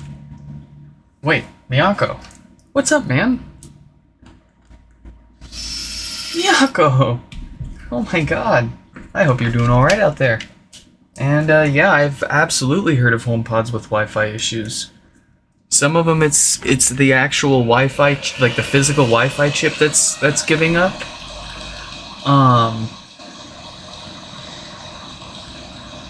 You might want to... Well, there's no way to really fix it without replacing the whole logic board, because the Wi-Fi chips are serialized to the CPU and all that. Your cheapest fix would probably be 3D printing a USB adapter and then using it as a USB speaker for a Mac or something. It's a pretty rare failure, though. I don't normally see Wi-Fi issues on HomePods. Unless it's like somebody's using a crappy ISP-provided all-in-one Wi-Fi router, and or they've got like a gazillion devices on their network, too.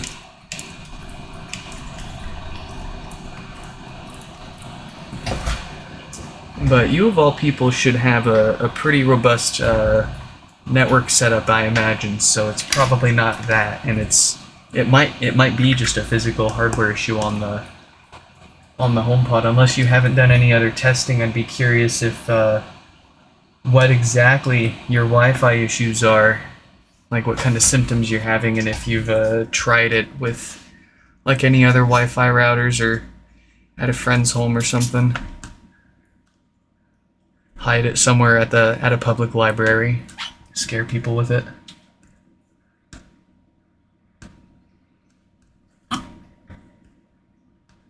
I'm having trouble connecting. Alright.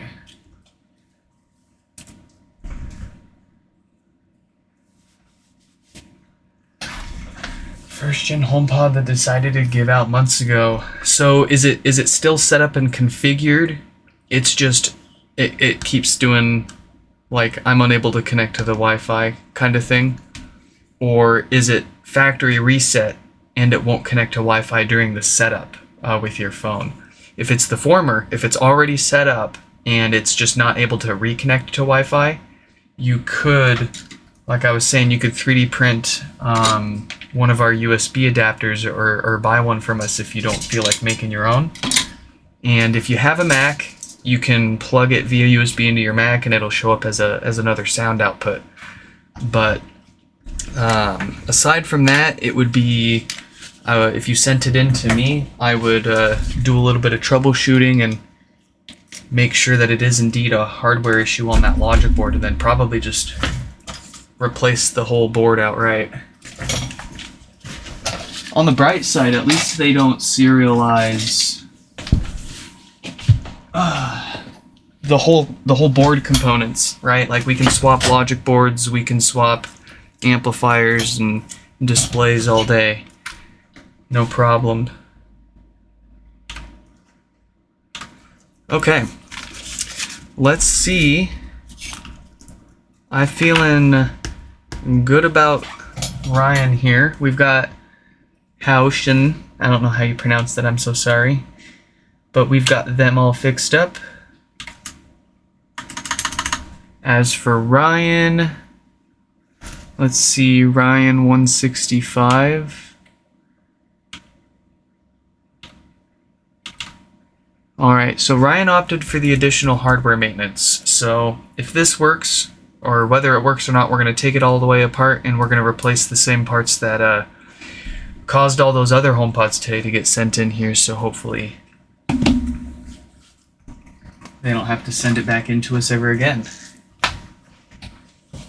It would be insane if they serialized the speakers. Dude, don't give them any I'm having trouble ideas. connecting to the internet. For more info, check the Home app. Don't give them any ideas. They already serialized the frickin' angle sensor on the MacBooks. Something that you would not imagine someone serializing. And they gone and done it. Let's get this dock off too. I don't need it on there anymore. Ooh. It's alive.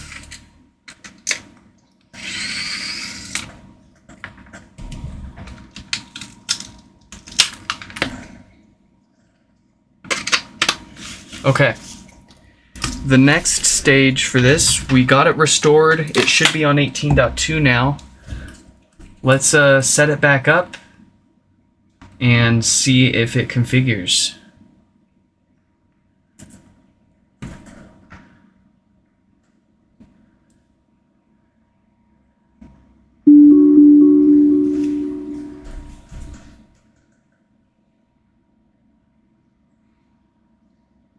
This isn't the first one I've had sent into us like this, where it's on an older version. You can set it up and use it fine, but it doesn't get past configuring.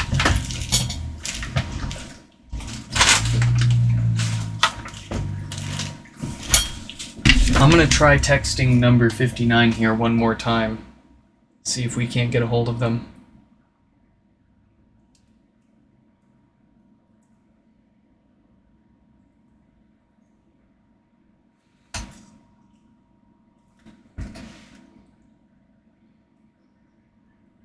Oh, it looks like it sent the message. NP59, if you're here watching with us, show me a sign. Well, in any case, we're gonna get this fixed anyways. Here we go.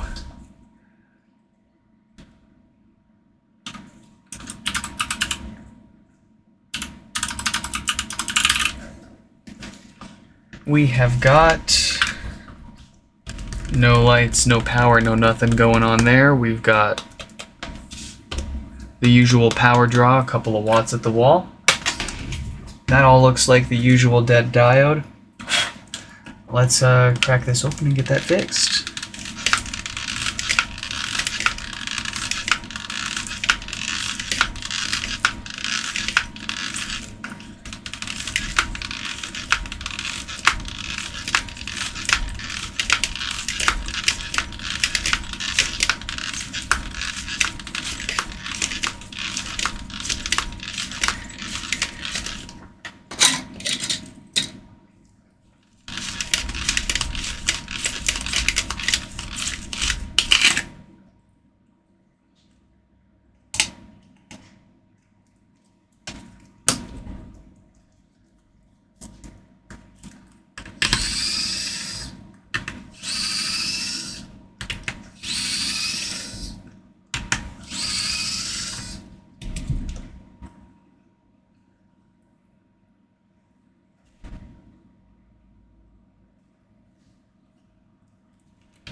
Oh, I missed that bit.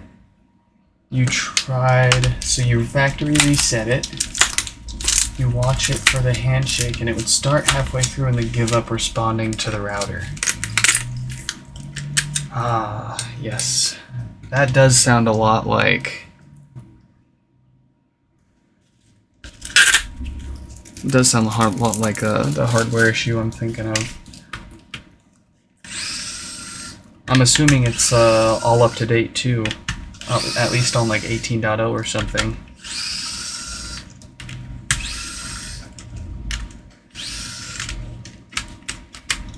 But Wi-Fi issues are really rare on these. Usually it's no power or some kind of death fart or sound issue. Probably one in... I'd have to say I've only seen 2 or 3 HomePods ever with Wi-Fi issues.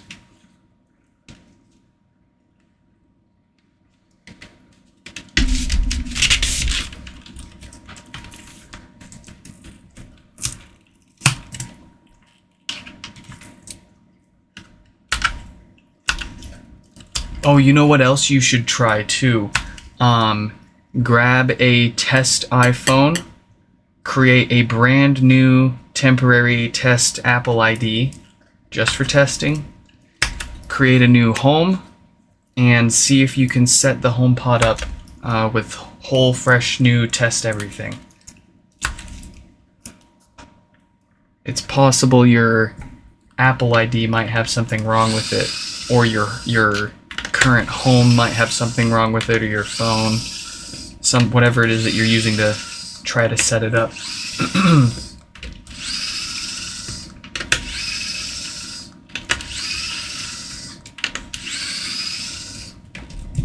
Hey, look at that. Not playing. It configured. It worked.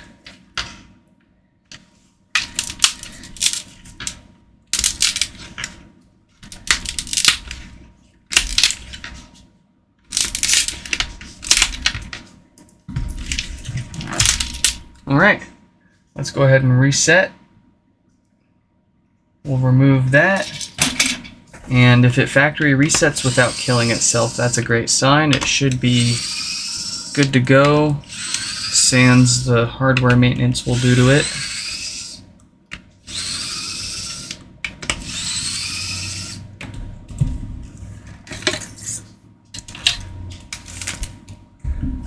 Subwoofer, smelling great.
Very good.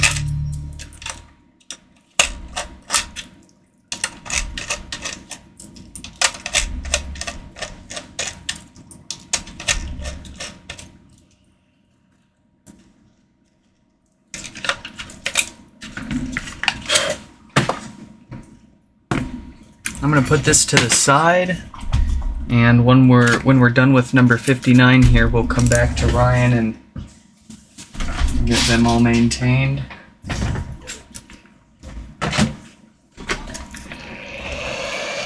For now, let's get those fart filters replaced.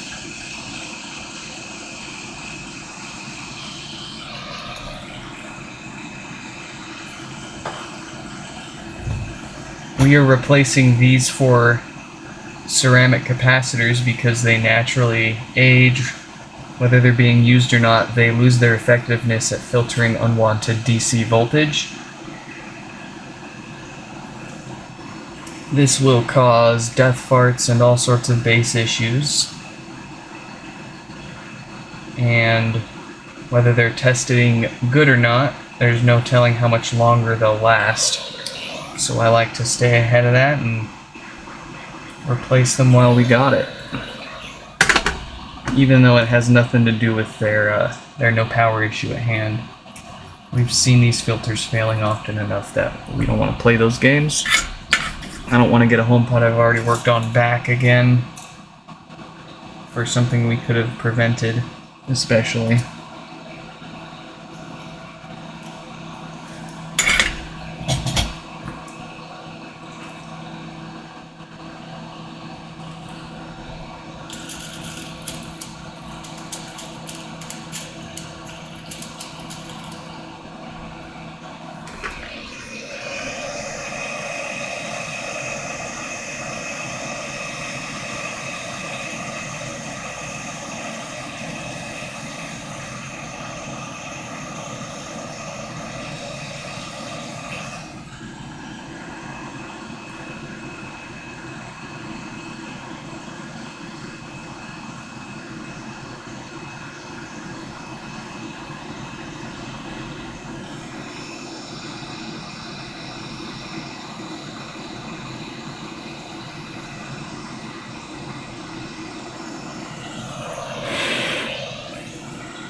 As per usual, that top one is, oh no, that looks good. Very good. Alright. Let's move on to that dead diode. Is it 46K or 48K? It's a 48K.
Rogue screw.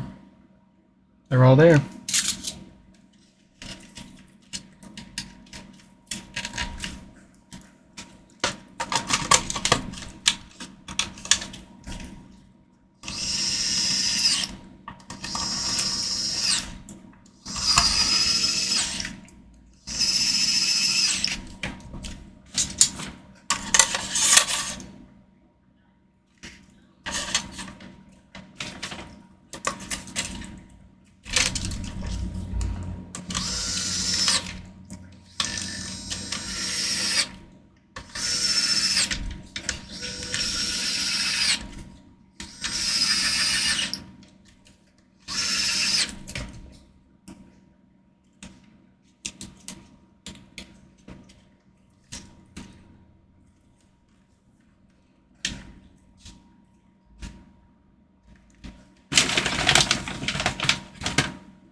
What is U-Haul doing pulling up to my house? Are they delivering something? Oh, it's Amazon.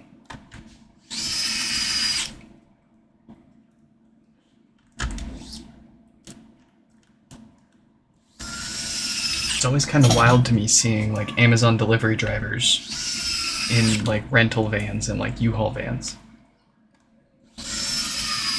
What's going on at Amazon?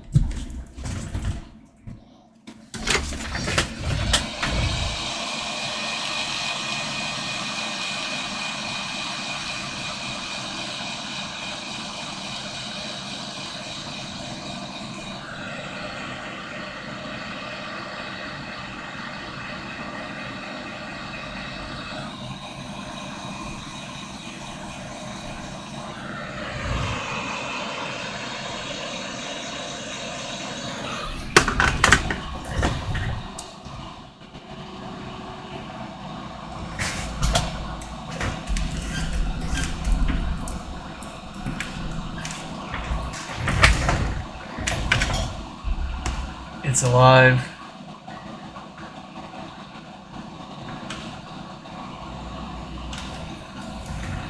Alright, let's text our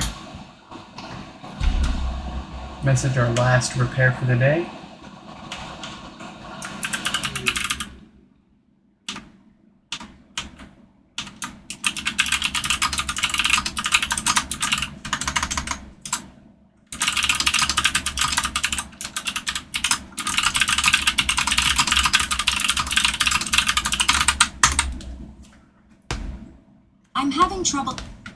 I'm having trouble connecting.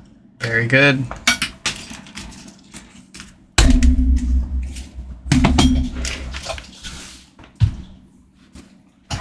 Alright. The last melon for the day. NP 152. What have you got for us? This one is interesting because it showed up in pieces. Someone's been in here.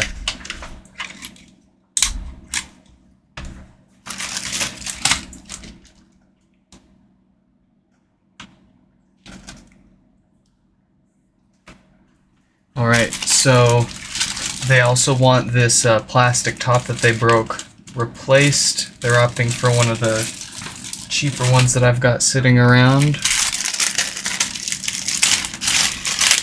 It'll be in one piece, it's just got a few scratches on it.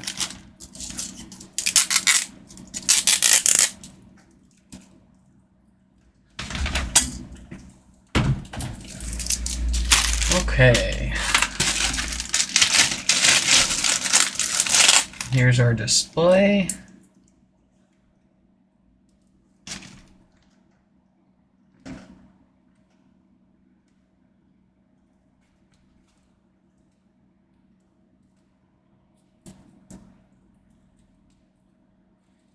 And our logic board.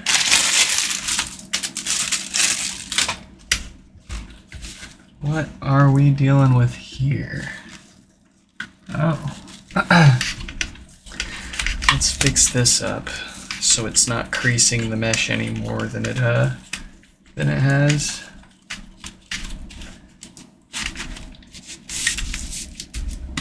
There we go. And a little bit of rubbing alcohol to make this a little easier.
Whew. All right, first up, the filters.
Alright, since they already took this apart, I didn't want to plug it in and test it without getting it apart and seeing the insides, which means I didn't get a chance to look at the power draw that it was having, just to get a good guess as to what its issue is.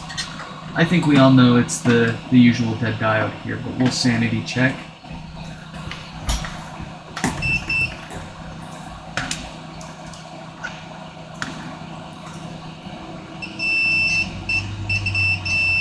Yep, that is a dead diode. And we do not have a short on the board itself, so that is good to go.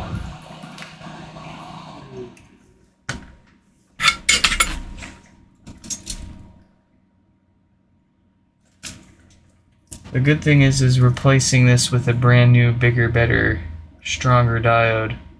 I mean, we could technically pull a used working one out of another HomePod. And if it's not within the same date range, you'll be fine. Because that's why these keep failing. Diodes Incorporated had a bad 2 weeks when they were making these diodes.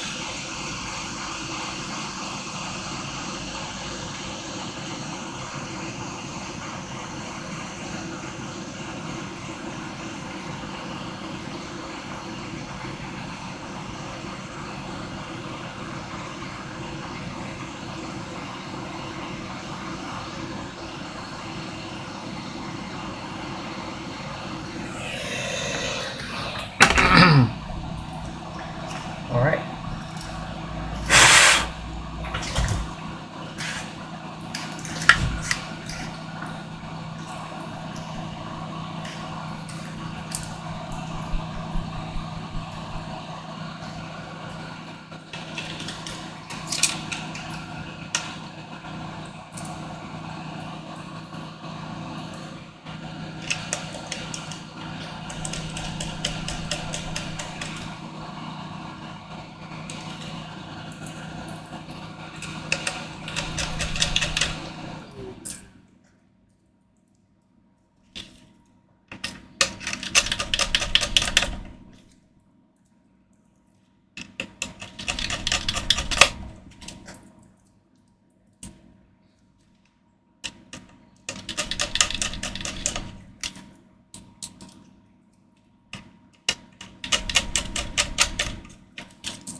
I'm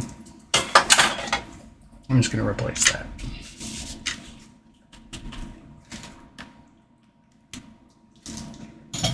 Why won't you unlock? I'm staring right at my phone screen and it says, I don't recognize your face.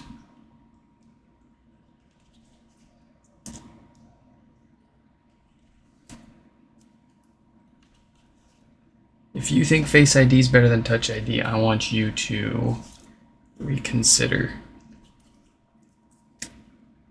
I miss my Touch ID. I miss just the fit, you touch it, it works. If you can touch it, it works. Unlike Face ID. If you can see it, it doesn't mean it's gonna work. You gotta get the right angle, you gotta be the right distance away. It's picky. Touch ID just worked, man. Oh, I wish they brought it back.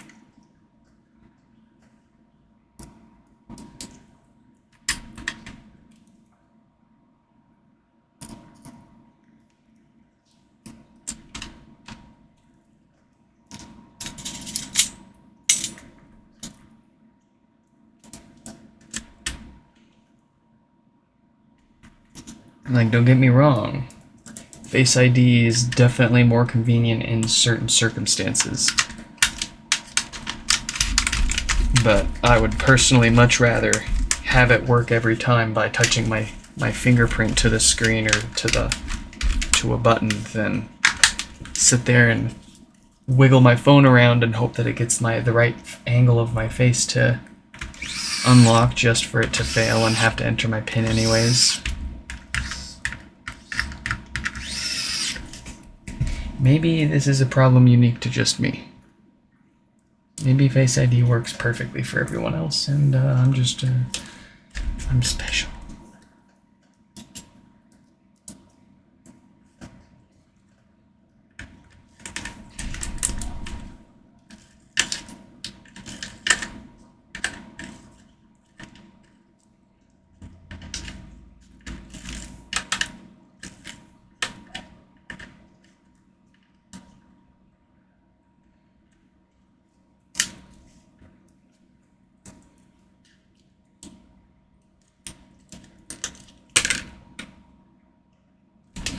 Alright, the final touches.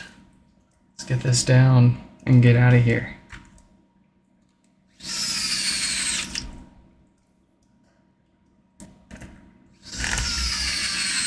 Looks like the mesh didn't go all the way in here. Easy peasy.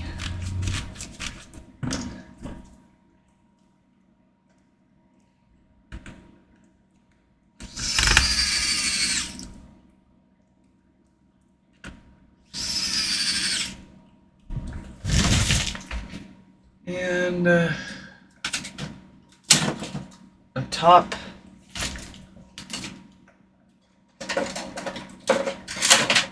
A plastic top.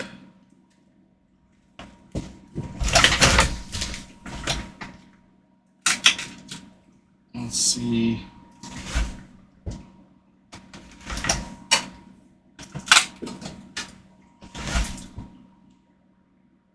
I mean, I don't want to give them one in perfect shape, but I don't want to give them one that's all detailed.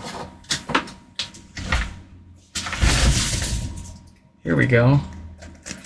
This one will do quite nicely. It's just a little dirty.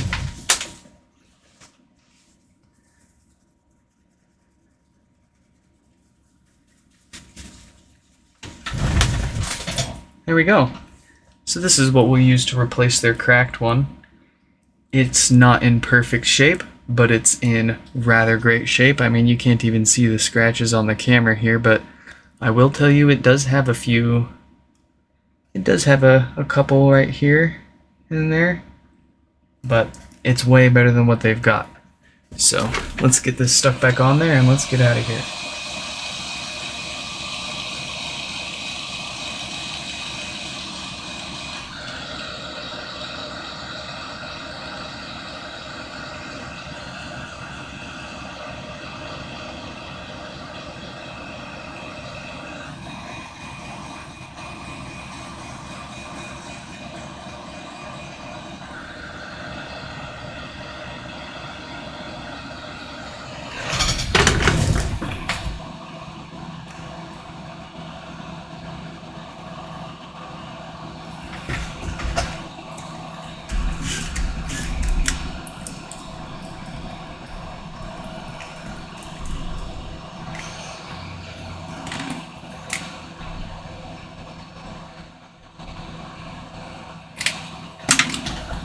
And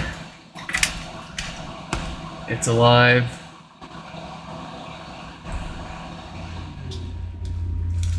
All right.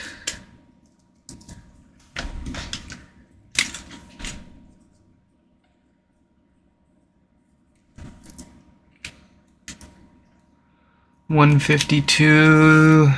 They wanted it reset and updated.